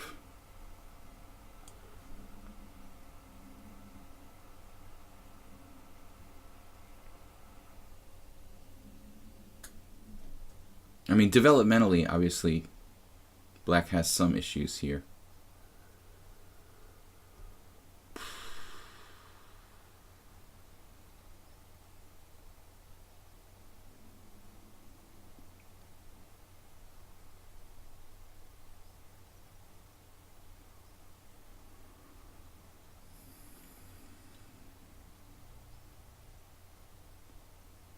Okay.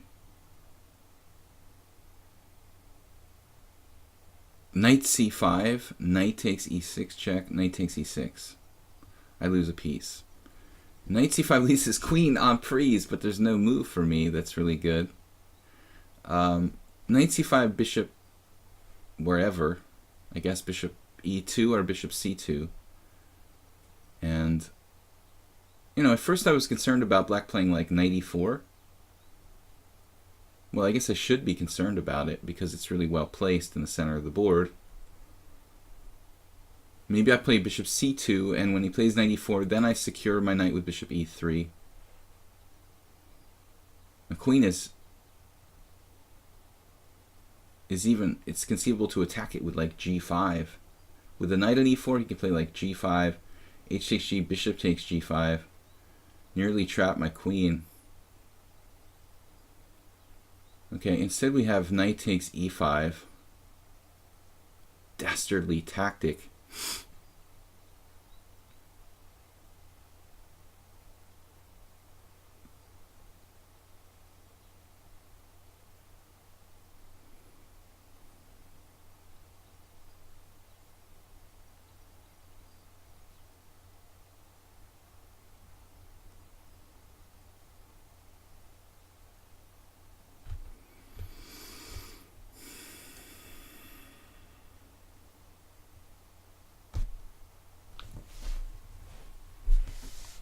Can't say I saw this.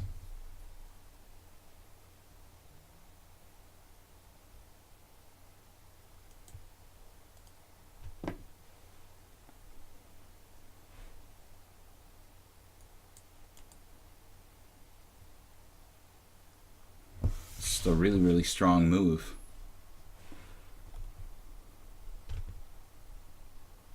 Regaining the pawn.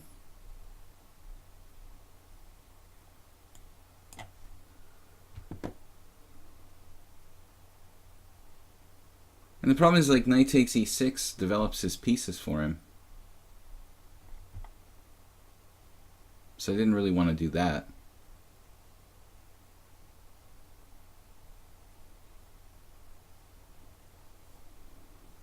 Looking at bishop d2.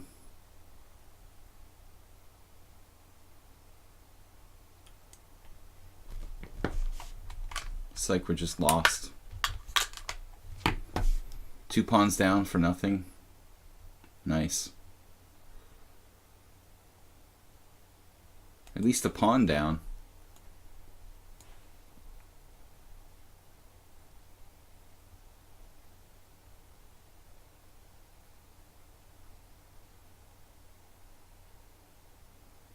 Everything's protected.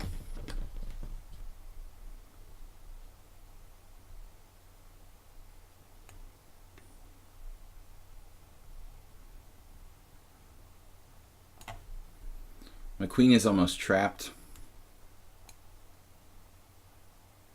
Oh, we're only a pawn down.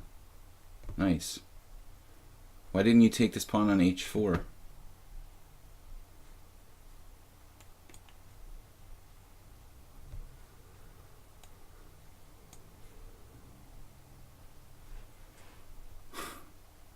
Gonna lose again.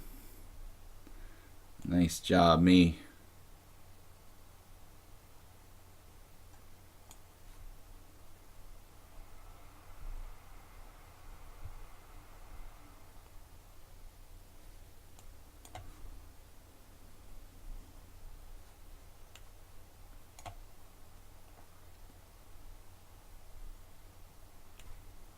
Don't really like trading all my rooks off here.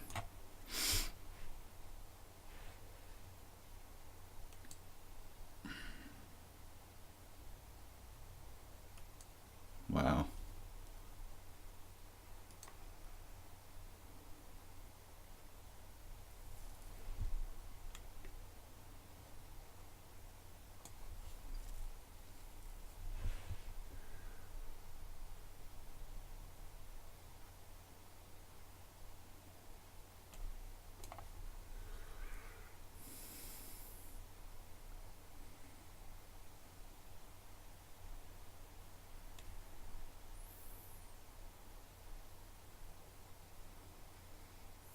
Kidding me. He's faster than me too.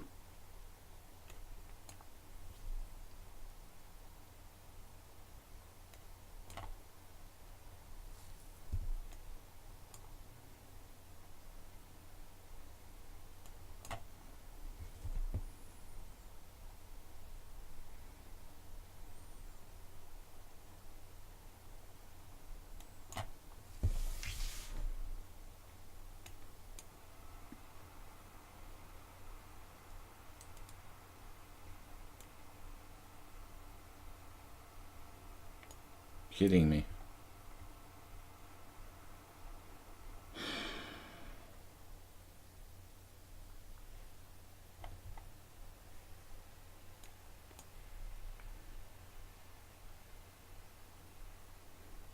He had king d7, winning immediately there, and now it's not so easy.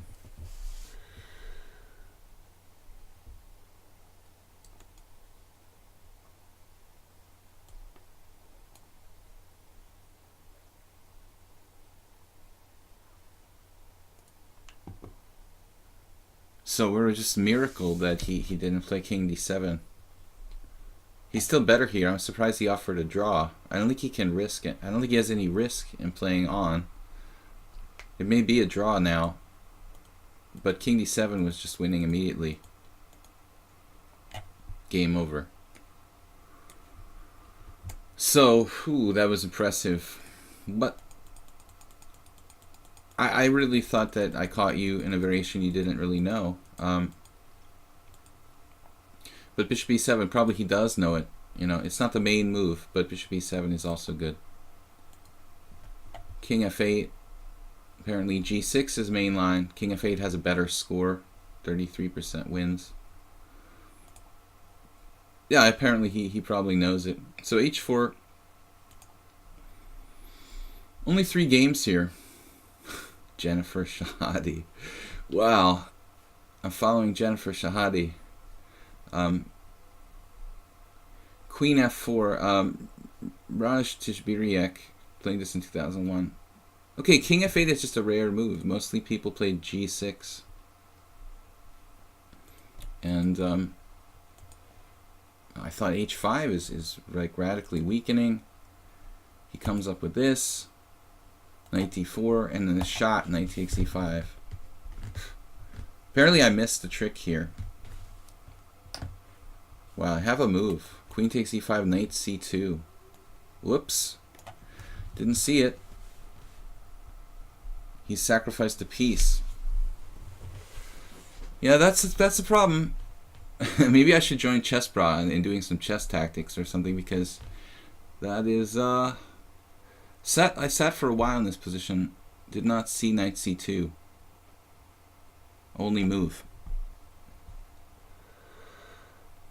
Silverback Gorilla.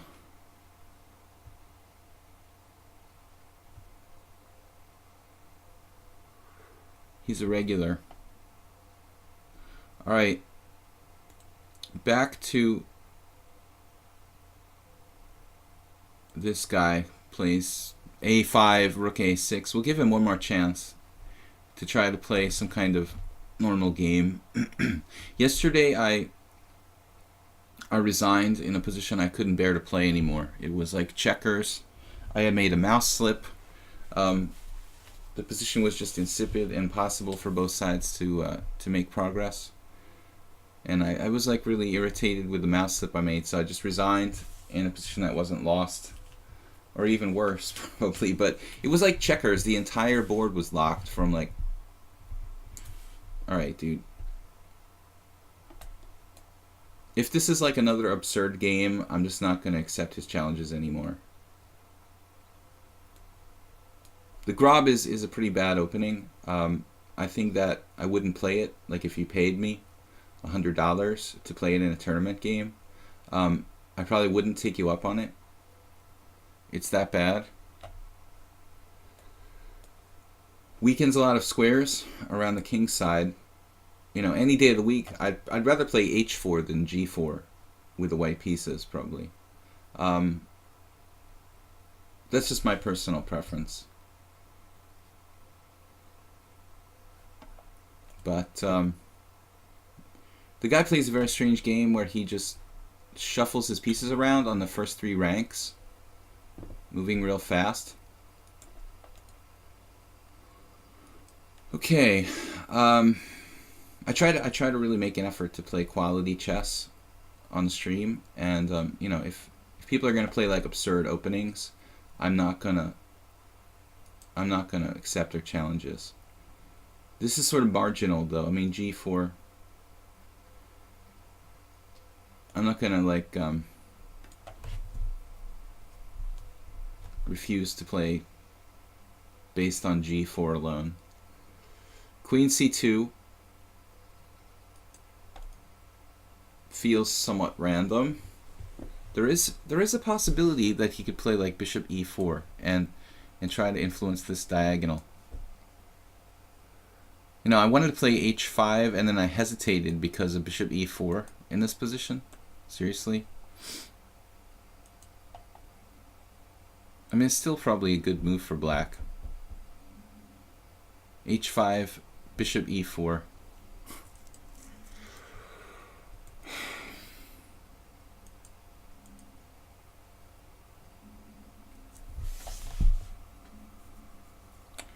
Yeah, dude, it's called a provisional rating. That's when you don't have enough games for it to count. That's why he's 2244 question mark. It's 10 games. He's got just crazy house games. 1899 in bullet, 1889 in blitz with no games. It's a very strange account. As I said, we'll try to give him one more chance, but if he continues to play like absurdly, I won't accept the challenges anymore. So far it's sort of on the margin here. It's just kind of the way all of his games have been, except when he played a5, rook a6, which is really enough to just not accept challenges anymore. I mean, I did that when I was 5 years old, and it's just a waste of time. So, okay, let's play knight f4, an adventurous move. I think we're kind of inducing him to do the move he has to do anyway here.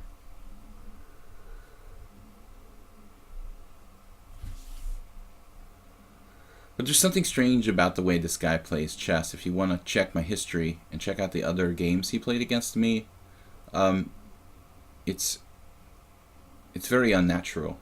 I don't know how to really put it. I mean, he's not using an engine in any traditional sense, something like that. It's just like inhuman. I can't really put it any other way. Maybe I thought maybe he plays so strangely because of a lot of crazy house, you know. But I don't really play crazy house. So I did a little bit years ago when I was a chess coach for a high school chess club. But I don't know if playing tons of crazy house would just warp your normal chess game. I don't think so. I mean, I know like Nagy Gabor, who's a really strong IM here in Hungary, plays here on lichess, and he plays tons of crazy house, but he doesn't play like chess like he's you know, learned on an alien planet. I don't know.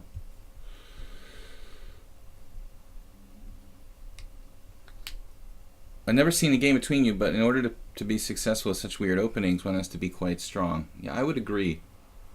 You know, I thought bishop e4 is absolutely forced for white there. And I still would probably tend to say it's forced. This is what we're talking about. The dude, you know, this is really...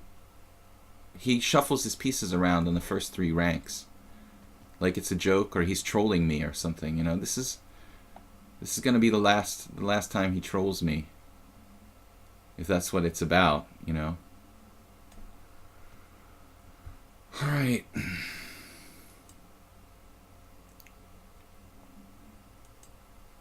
Obviously, bishop e4 is a better move than bishop f1, you know. But it's like he's doing bishop f1 to be funny or something, you know. That's what it appears.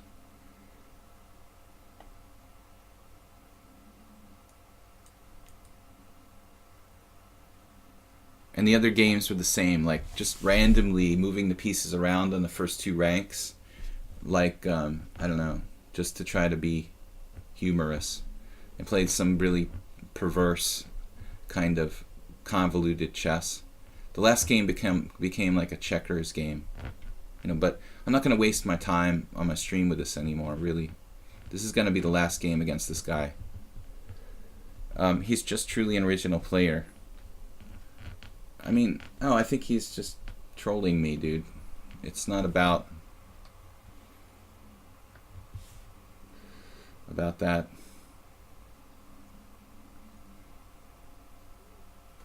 Anonymous network. It's not a group of people. It's definitely the same player. I mean, no two people could play like this guy. But it's a waste of time. You know, if he wants to play silly chess, he can do it somewhere else. I wanted to give him one last chance, to be fair, but this is just like totally random and stupid.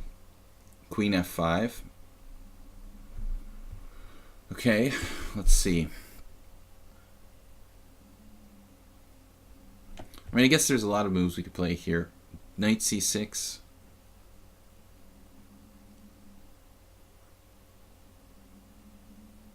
I guess knight c6.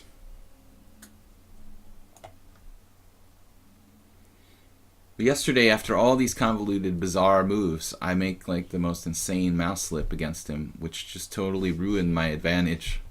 And I just lost on time a couple moves later. Because I just didn't want to play. I didn't want to play the position anymore. It was just too. It was too absurd and like convoluted. Knight f3. Yeah, here I guess I should just play g6 at some point. Get him out of there. You know, if I take on g4,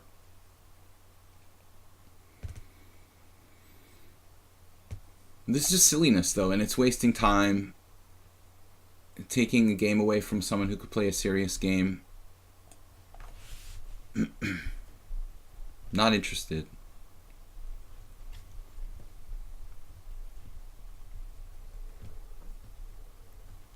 Like, I mean, Anarchy Mode and Twitch plays Pokemon. Whatever it is, man, I mean, it's just not going to happen anymore.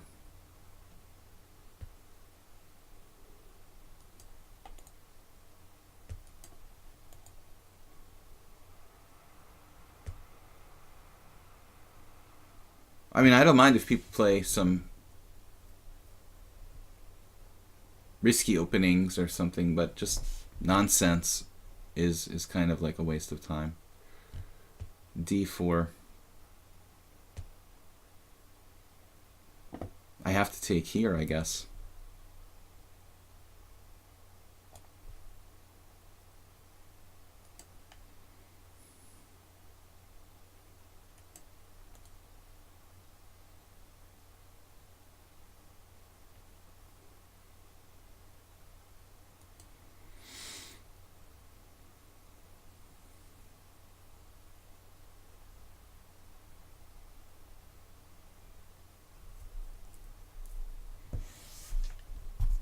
I'm sure that it's very effective in bullet chess to play such bizarre openings, but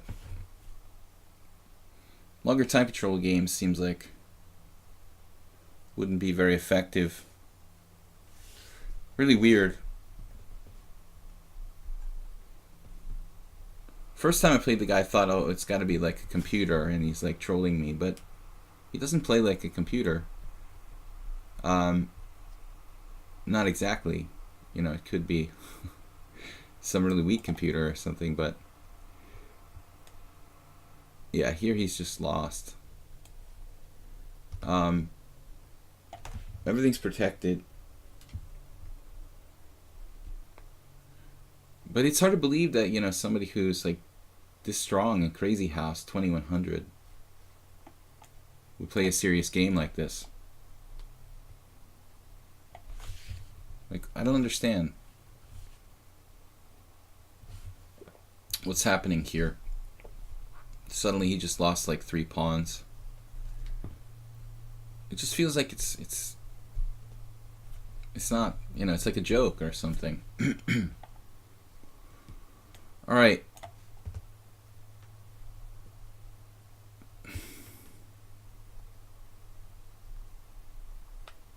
Like a mockery. A mockery of my stream. But like, he can play better, but he's just messing around. That's what kind of irritates me, you know, like you get the feeling like he's capable of playing real chess, but he's just messing around on purpose, you know. That's why I got kind of pissed off about this particular opponent.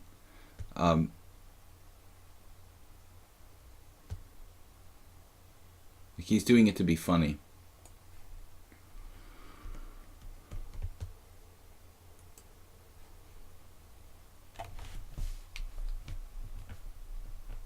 Feels bad.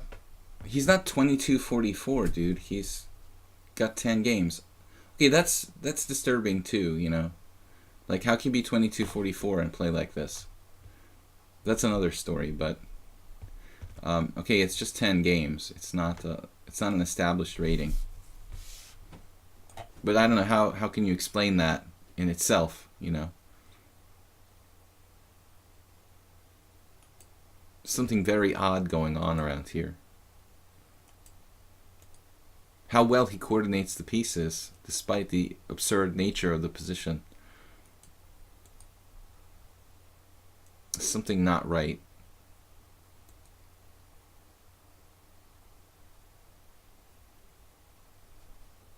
I think we better go after him.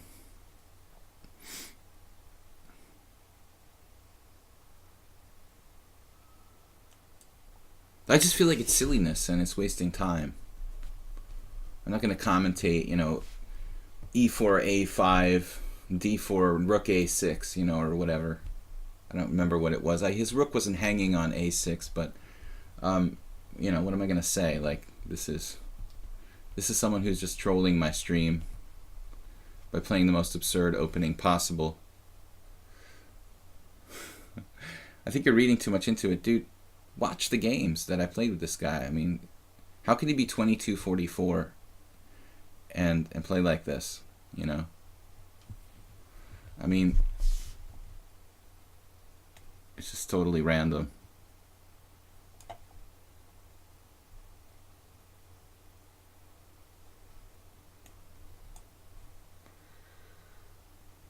Dude, it has nothing to do with Chess Network.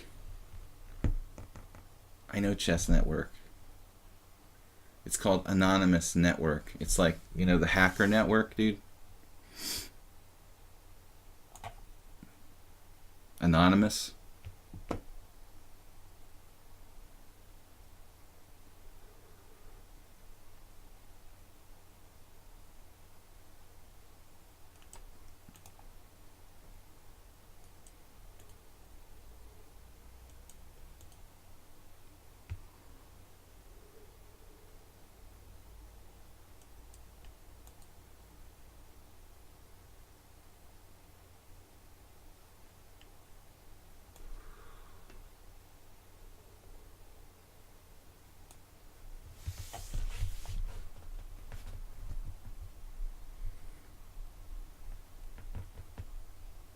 Okay, like, I guess you could say, like, okay, it could be like more than one player, anonymous network, but you can't have more than one player who plays like this guy. They can't all play like this guy. This guy's a very distinct style of totally bizarre chess. The other players I played were the same person.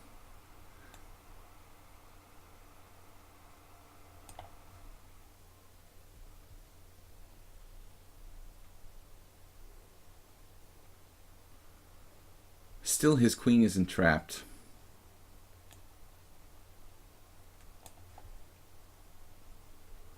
Trying to trap his queen. I'm not having much luck. He left his queen hanging there. Now, you know, I mean, that's pretty strange, dude. You can't be 2200 and do that. And do that.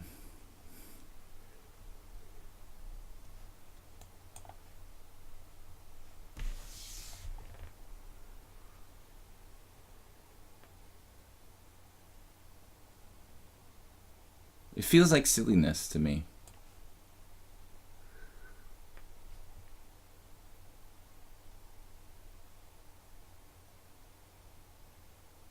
I try to be a little bit more serious with the stream here, trying to play quality chess, you know, and this feels counterproductive to me.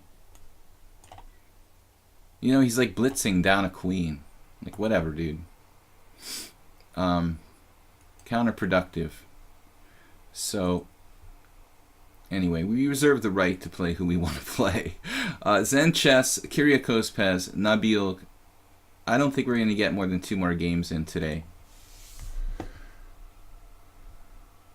Zen Chess. I haven't played you in a long time. Actually, wondered if you could see the date. It should show the date on the last game. It must have been a long time ago that I played with Zen Chess. Constant Chase, saw the stream of my game. I wasn't playing for time, I knew the line. Just really hard playing you Constant Change and World Loser back to back. You know, it just feels like everybody's out to get me on time. But I know you know the line. I did mention that at the end of the game. A lot of people don't realize that we've played like 5 games in that variation. That is true. I don't mean to hurt your feelings. I just get kind of irritated. It happens in my simul all the time. There's like a group effort to take me out on time. But both you and World Loser have very similar tempo, and but in your case, it's true. You have played that opening a lot, so. Zen Chess, this variation is just. Mule Skinner has played it against me numerous times. I hate this. So, there's this ending with d5 that has been analyzed a lot. Not so long ago, though, I was looking at d6, I think, and decided that this might be a more flexible way for black to play. Zen Chess just retreats unprovoked.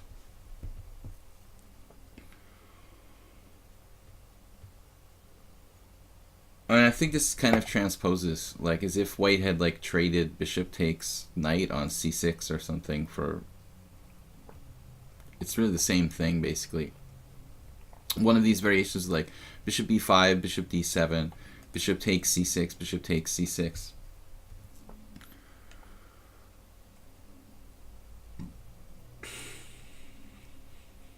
I can't remember if Zen Chess and I very possibly had a game long ago, though I haven't played him in a long time. It's completely possible. It was against him. I had one game where I tried to castle queenside in this kind of position, I remember, vaguely. Yeah, but in defense of Constant Change, he's played that opening a lot. I just got kind of irritated playing you and World Loser back to back, facing this 2200 players who move instantly, and I have to think and talk about the position at a disadvantage. Knight c3, immediately retreating though. Like, why would you voluntarily retreat your knight back to c3?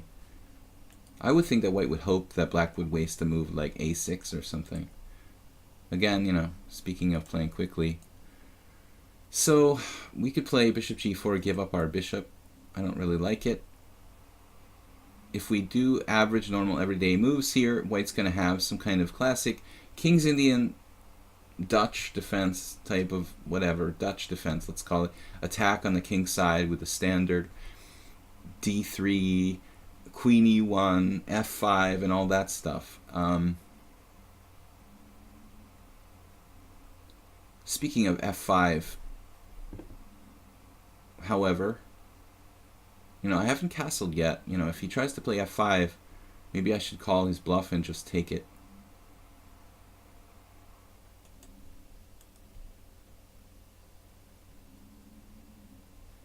Not really sure how to handle this. What's the best way to handle this for black?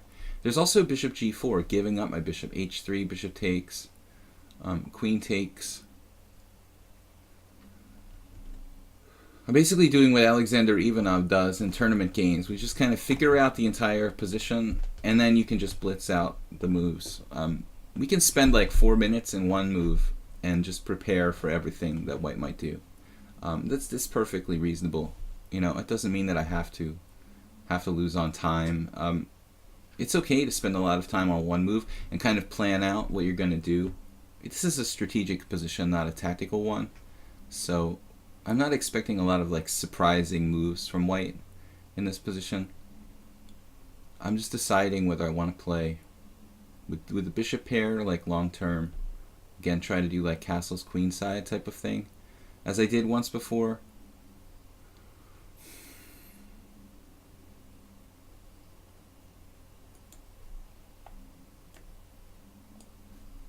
I don't want to commit to castling kingside.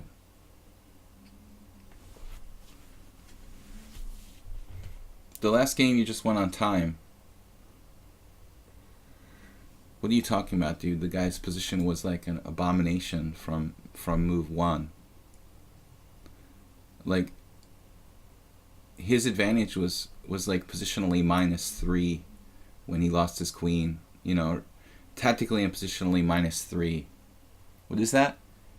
Ocal house. If you think about the fact that white was losing that game from move 1, like, he played like a joke. I mean, what is that?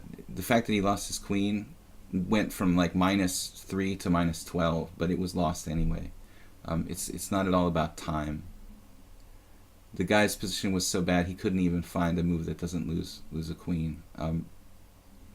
I don't play for time, you know. But obviously you don't watch my stream, so if you'd make a comment like that. Here I was thinking bishop c6, put the bishop on the long diagonal, but it also is performing a task, preventing f5 in this position. Maybe we should just play b5, b5, b4. He's going to go e5. That's another problem. So this is just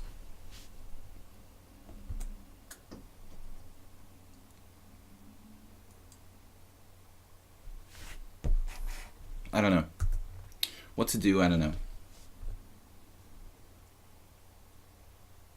We had a similar game against him. I'm almost certain it was Zen chess, like 2 months ago, 3 months ago. Same exact position. He probably remembers, but I don't. Tanager, man, thank you. Don't get discouraged by the Grob opening types. No, but I mean, I'm here to do a stream where I'm trying to make some really constructive commentary, and then I get people like messing around with like absurd openings. You know, and the guy who's 2200 in blitz, it's not like he's a beginner then, so he knows what he's doing, and he's just doing it in spite of the fact that he's like master strength in blitz if he's 2200. You know, so it's not like he's ignorant and he doesn't know any better. I mean, I'm trying to do a stream where I'm teaching people to play chess correctly. Okay. Yes, it's instructive for 5 seconds to see how to refute the Grob opening. Okay, I agree. But, you know, we're talking about game after game of like absurd shuffling the pieces on the first 2 ranks. It seems like a waste of time. Anyway, it's not a big deal. We're trying to play a kind of hyper-modern style here.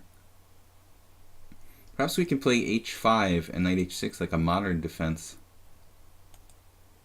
I think that Zen chess remembers the other game, even though it was like 3 months ago.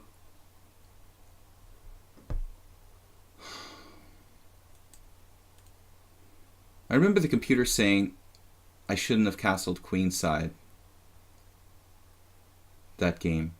Now it's actually coming back to me. Can I play like knight h6?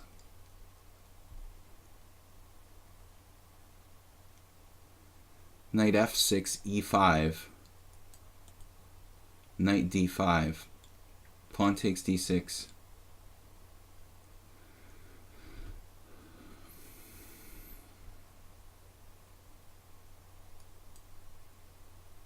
I don't know what to do here. I remember the computer telling me like this was a blunder when I castled queenside, and I analyzed my last game with Zen chess, whenever it was, 3 months ago.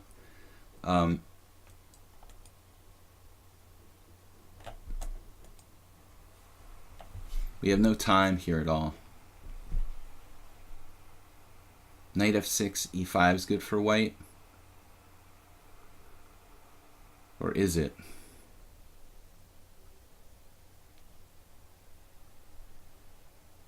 Alright, anyway, I don't know. I'm down to 46 seconds. I'm down to 46 seconds. And we'll just react. If e5, pawn takes e5, knight takes e5, probably not that dangerous.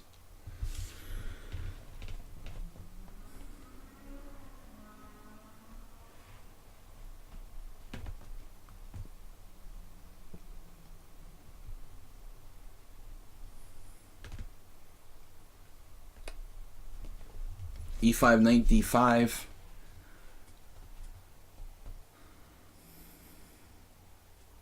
Pawn takes d6. I think that's the problem there. Alright, now I'm going to castle. And there was some position, something like this, where I castled queenside, and the computer was like, you should have castled kingside. The position was basically pretty much approximately like this. But I'm not certain this is good for me or not. I'm just trying to rely on something that I saw 3 months ago. It looks like white has the standard kind of attack on the king side here. Maybe it's not that dangerous. It's really close. I played this line for white. I had a game with, what's the guy's name? Some 2100 20 years ago in this variation where he actually castled queenside as well. Where I was white in this line. I mean, h3 is interesting.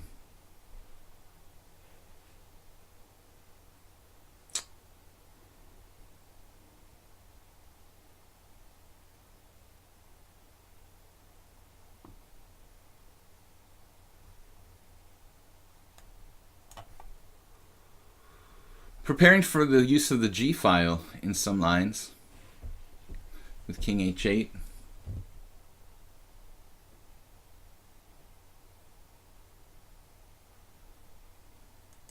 I mean, is he going to play g4 with his king on h1? I mean, this bishop on c6. Guys, I think we'll have time for one more game after this. Knight h5 from Plucro. It doesn't look nice though, Plucro. Like what does it look? Knight h5, what does it do? He can just play anything. I have no threats with knight h5.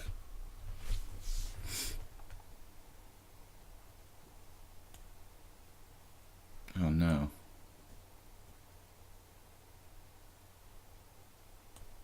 Well, what else am I gonna do? I have to play h6 and g6. h6 and f6. That's life.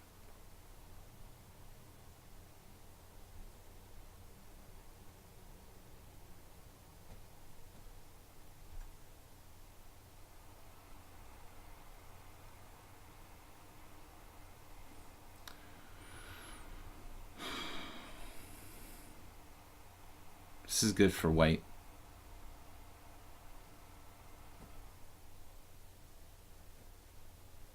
It's like perfectly coordinated. Knight g8 doesn't help. It only makes my position worse.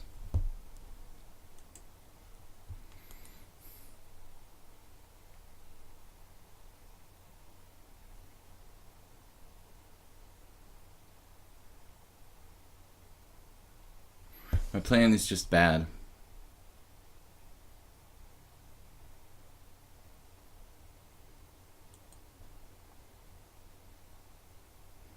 I guess we only have one idea here.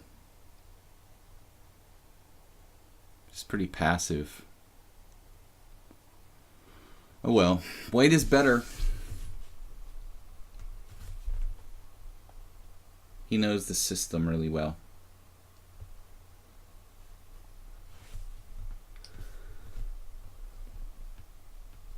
Oh, you said never mind. You said it too late. 7 minutes, 11 moves. Don't listen. I said I was trying to figure out the entire position in one moment, you know. And we have 3 seconds every move. There's no need for more time than that. Essentially, we shouldn't need more than 3 seconds per move if we know what we're doing. People don't understand how to play with increment time control. Absolutely at all. People are like terrified. Oh my god, I have 3 seconds per move. Like, what are you going to do? You know, you should be able to play a whole game with 3 seconds per move. Why do you need this extra time? It's like... it should be enough. In a tournament situation where you have to pick up the actual pieces and move them, yeah, I mean, you have to physically move it, so you need a little bit more time. So in that case, like, the US Chess Federation gives you 5-second delay. FIDE actually allows for 30 seconds, which is like massive. Like, you should never lose on time in a non-lost position in a FIDE time control with 30-second increments. But, you know, I can see kind of like losing on time in the 5-second delay situation. I also don't like the time delay because it doesn't show on the clock, which is very deceptive, which is actually bullshit. I mean, the US Chess Federation is ridiculous, but they shouldn't have a time delay. They should have an increment of 5 seconds. Why doesn't, you know, they don't want it to add up, so you can't bank the time.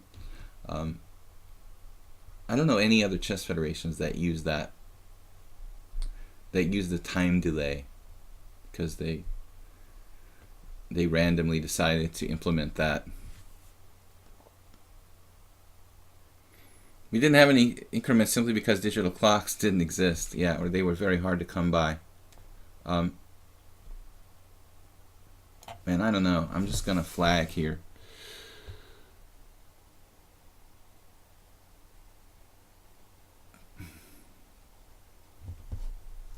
But I'm gonna play f5 before he gets the chance to play f5.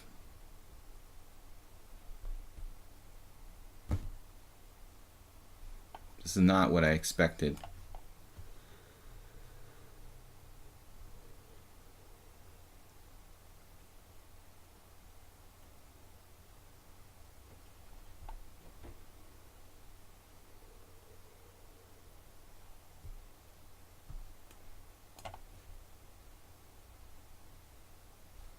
Just degenerated into a random blitz game. But Zen Chess missed knight g5 with a really, really strong attack. I mean, now the position is kind of unclear as to who's better. But I thought I was honestly like dead, you know, virtually dead, not necessarily lost by forced. But I was, that's why I let my time. I mean, I'm not saying you should always let your time run down, but if you're clearly worse, it's probably a good idea to use all your time rather than, you know, making a bad move because you're moving too fast.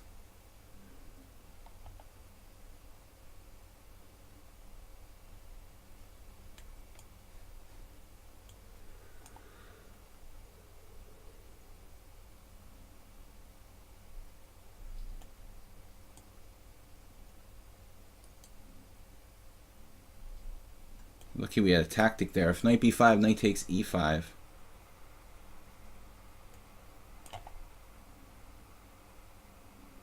What am I doing?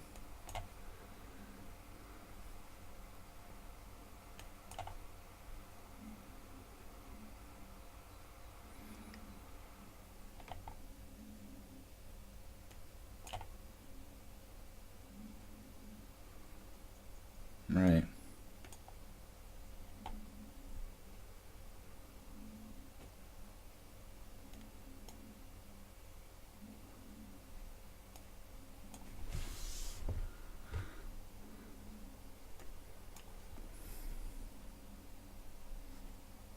We close the king side.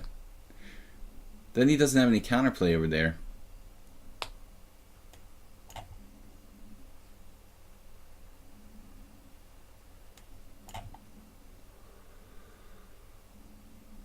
He can actually do this.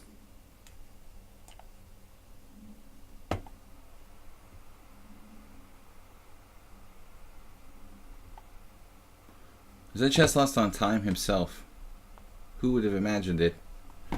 He was virtually winning. I mean, that's why I'm down to no time. I'm almost lost after 17 moves. If you look, we'll play one more game, guys. If you look here,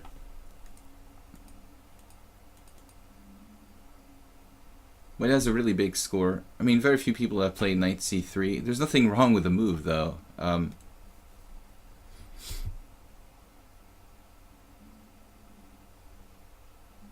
got Surgeon Sale versus Sviton. I prefer white here. Alexander Fear. Wojtkiewicz played black and managed to draw with Reinderman. Okay, so the computer's like knight h6. Maybe that is the best. I was even thinking about h5, honestly. Knight h6 with the idea of f5. Maybe that's... This is the way to go. We've got to stop f5. The way it went was not good. This is following some games. Heikki played black here. Heikki. Bishop d2. Maybe I should have played f5 anyway. Well, so knight f6. And I thought here I played really badly. Knight g5,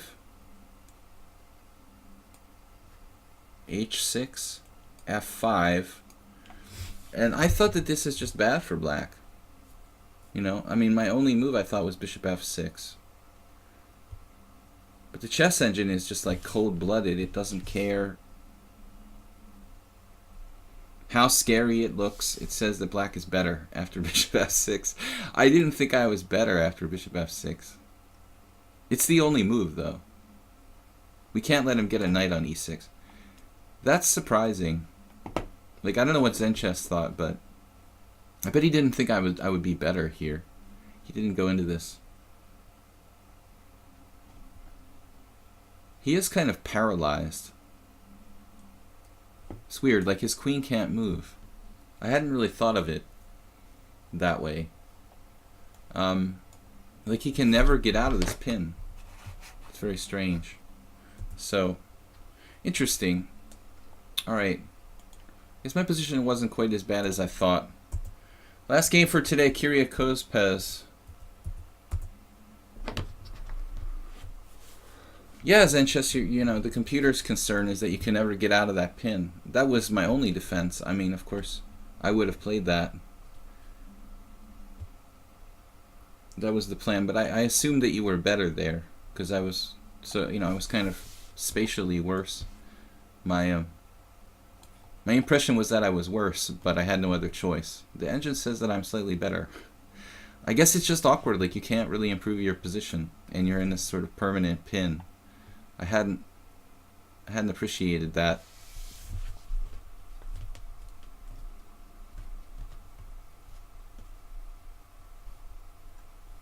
But I should do probably the knight h6 and f5.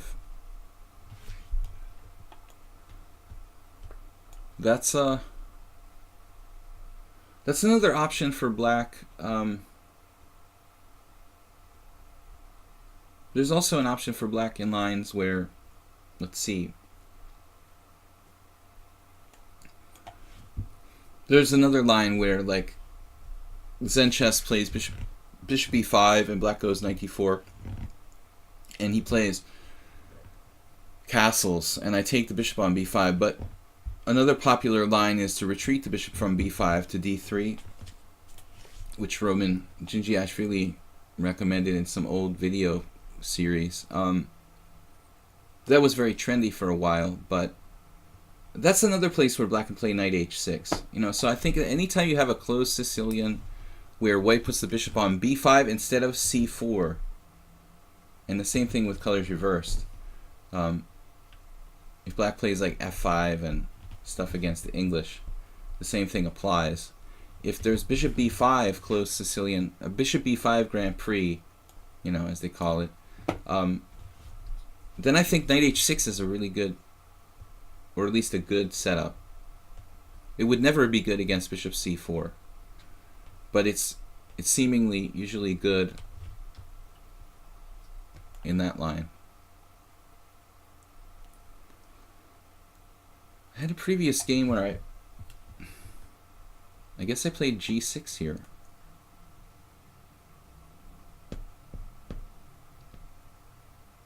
Any reason why I have to play bishop d7 first? Something like that?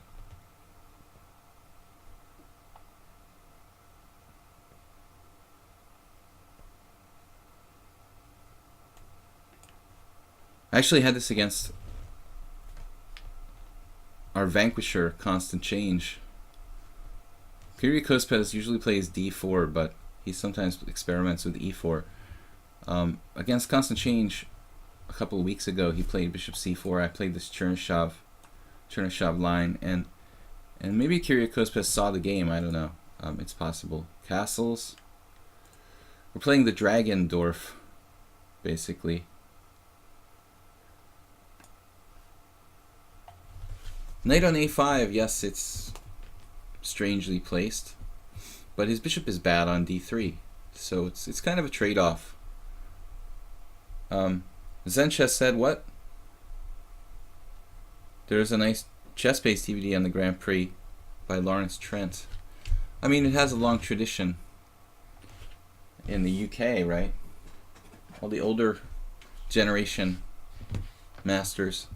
I noticed, like, you know, of course, Hebden, it was called the Grand Prix attack because of English masters, grandmasters playing in Grand Prix tournaments. And it's funny that the younger generation, like, plays it too. Gawain Jones plays the Grand Prix attack, you know, like his predecessors. But it's always a good system for both colors, also with black against the English. But it gets tedious to play against it all the time. It's very popular, and I'm actually happy to see it in a tournament game rather than some critical, dangerous variation of the Open Sicilian. I'd prefer to play against the Grand Prix attack, but it does get kind of tedious to play against it again and again because it's very, very trendy with players like below master level.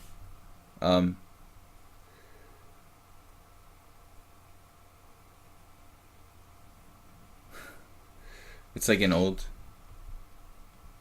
What are you talking about, Plukro? Like Lawrence Trent or Roman Gingiashvili? It sounds more likely you're talking about Roman. But those are very old, like, DVDs from the 90s.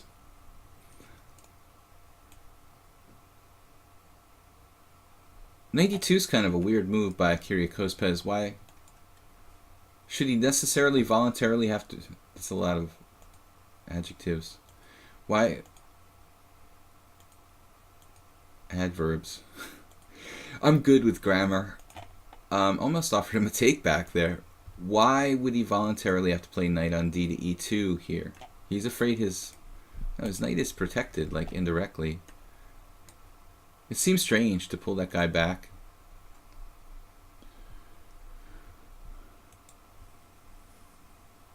It also seems strange to play bishop e6, which would invite this move.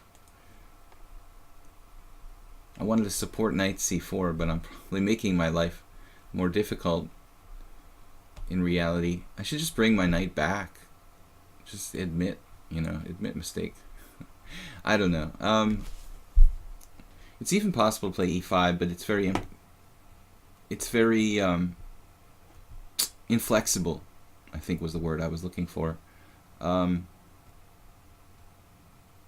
Blocking my bishop on g7. b6, anybody?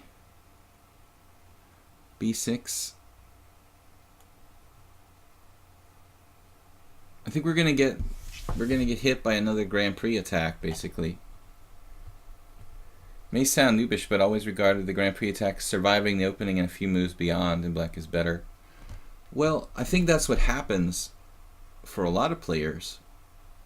But, you know, it's really a dangerous weapon. If you look at Gawain Jones, you know, he's not playing it to survive the opening. I mean, but I think you've got anything that you play can be a dangerous weapon if if it's really honed and you really deeply study it.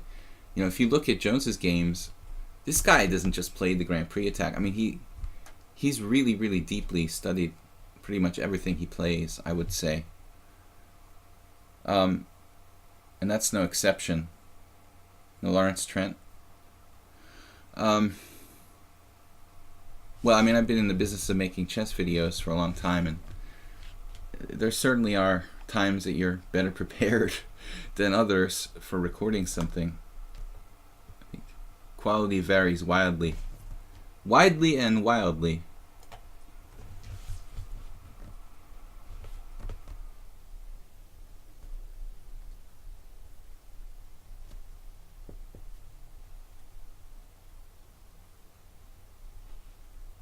Well, I think he just dropped a pawn. Kyrgios is really tough in general, but he's not native to playing e4. So I think I have to calculate something here, though. My knight on a5 is a bit of a problem. If I play knight takes e4, b4, I'll have to play knight takes c3, knight takes c3. That's not a problem. Bishop takes c3, bishop takes c3. Okay, I have a weird knight, but it shouldn't be a problem, right? The weird knight. He's not really used to playing e4, so he's probably learning e4 after playing d4 all his life or something like that. Not that easy to do. But he played hesitantly here. I thought maybe instead of b3, we go into the same kind of thing, you know, as we saw last game, white trying to get an attack on the king side with f4, queen h4. Okay, the knight on e2 is often kind of misplaced on g3 in these structures. It's not that easy, but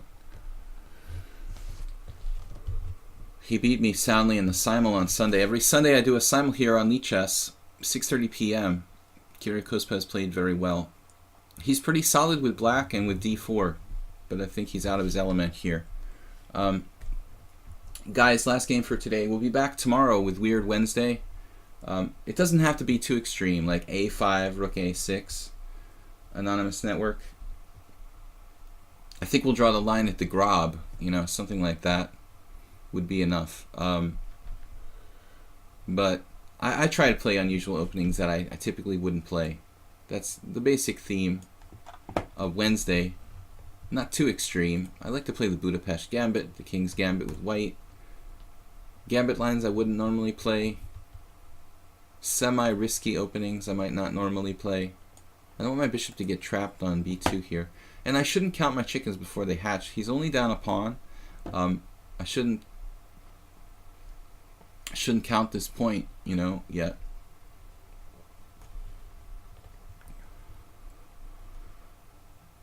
To a beginner, being up a pawn is in a winning position, but to an experienced master, basically being up a clear pawn, it should be a win in a typical position like this. I would never resign just being down a pawn in most cases, but no, he has a good positional sense, so he's locking down on the white squares, getting some bind going on here. This isn't going to be that easy for me. This isn't going to be that easy for me to win. How do I want to handle this? I wouldn't mind trading pieces. Fianchetto knight, I don't know. I mean, it was hard. Knight c6. I'm not sure where I'm going from c6. Thought I can challenge his e4 knight with knight c5 maybe. Unfortunately, this game will be decided largely due to time. as we both get under a minute. But as I said earlier, oh no, here we've got 5-second increments actually.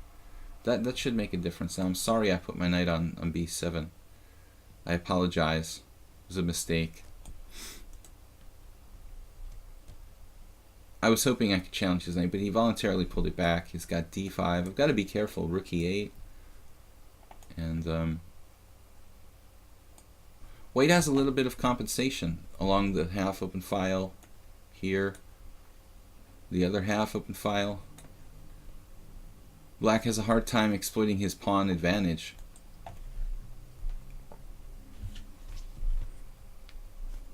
Would you play the Latvian Gambit? Yeah, we did that once. We did that once on the stream. It didn't go very well. I think we might have won the game, but it wasn't pretty. And I have played the Latvian Gambit in Blitz, but it's not a sound opening. Yeah, that's kind of on the margin of playability on the Wednesday stream.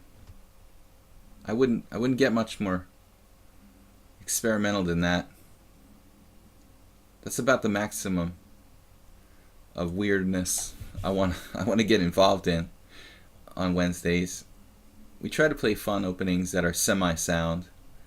Basically, the Latvian is right on the borderline of reality. The Grob, I wouldn't play the Grob. I'd rather play the Latvian, I think. The Grob creates a lot of weaknesses, we saw today. Alright, Mr. I guess I have to stop f5. I'm not thrilled about my knight on c5 now. I'm going to have to play a5 to secure it, probably.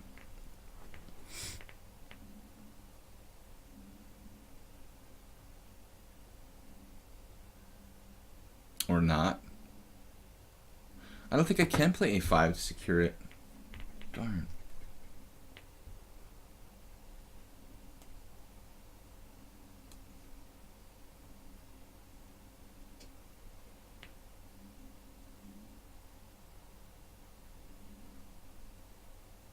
Kyrgios was making a fight out of this.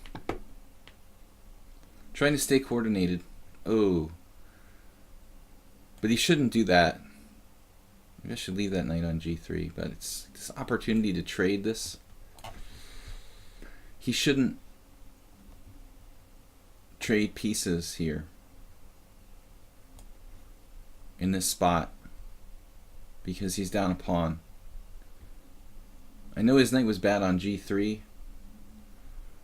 but now I'm really free. He actually drops a piece here, doesn't he?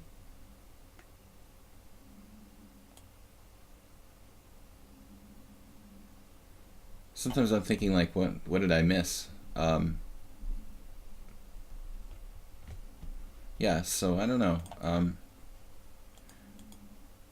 I think he was better out of the opening a little bit. Normal advantage after knight a5, bishop d3, g6, castles, bishop g7. There's just a couple of games. The only real one here, Alexei Fedorov versus our influential Konstantin Chernyshov, who we borrowed this from. Okay, you know, Fedorov's pretty strong back then, almost 2,700. He took him out with black. But at knight e2, I don't understand. Like, why does white need to retreat in this position, knight e2? Fedorov didn't understand either. He lost with white. Not easy to play these lines. Knight a5 is kind of a fun way of getting people out of book in the Sozin attack. Anyway, guys, we'll be back tomorrow. Thanks for joining us. Thank you, Plukro, for moderating. And check out the YouTube channel, Video Chess Training on YouTube. We upload all the streams there, sometimes some independent videos. And I'd also like to thank everyone who's donated, supported the stream via PayPal to both the YouTube channel and to the Twitch stream. Much thanks. Sorry we didn't have more viewers today, guys. We'll be back stronger than ever tomorrow. And it will be Weird Wednesday, unusual opening stream, where we're going to try to play more fun type of stuff. Not our normal solid repertoire, but more experimental stuff. Maybe we can sneak in a Latvian Gambit, but I don't know if I really want to go that far. We'll see you guys tomorrow. Bye-bye.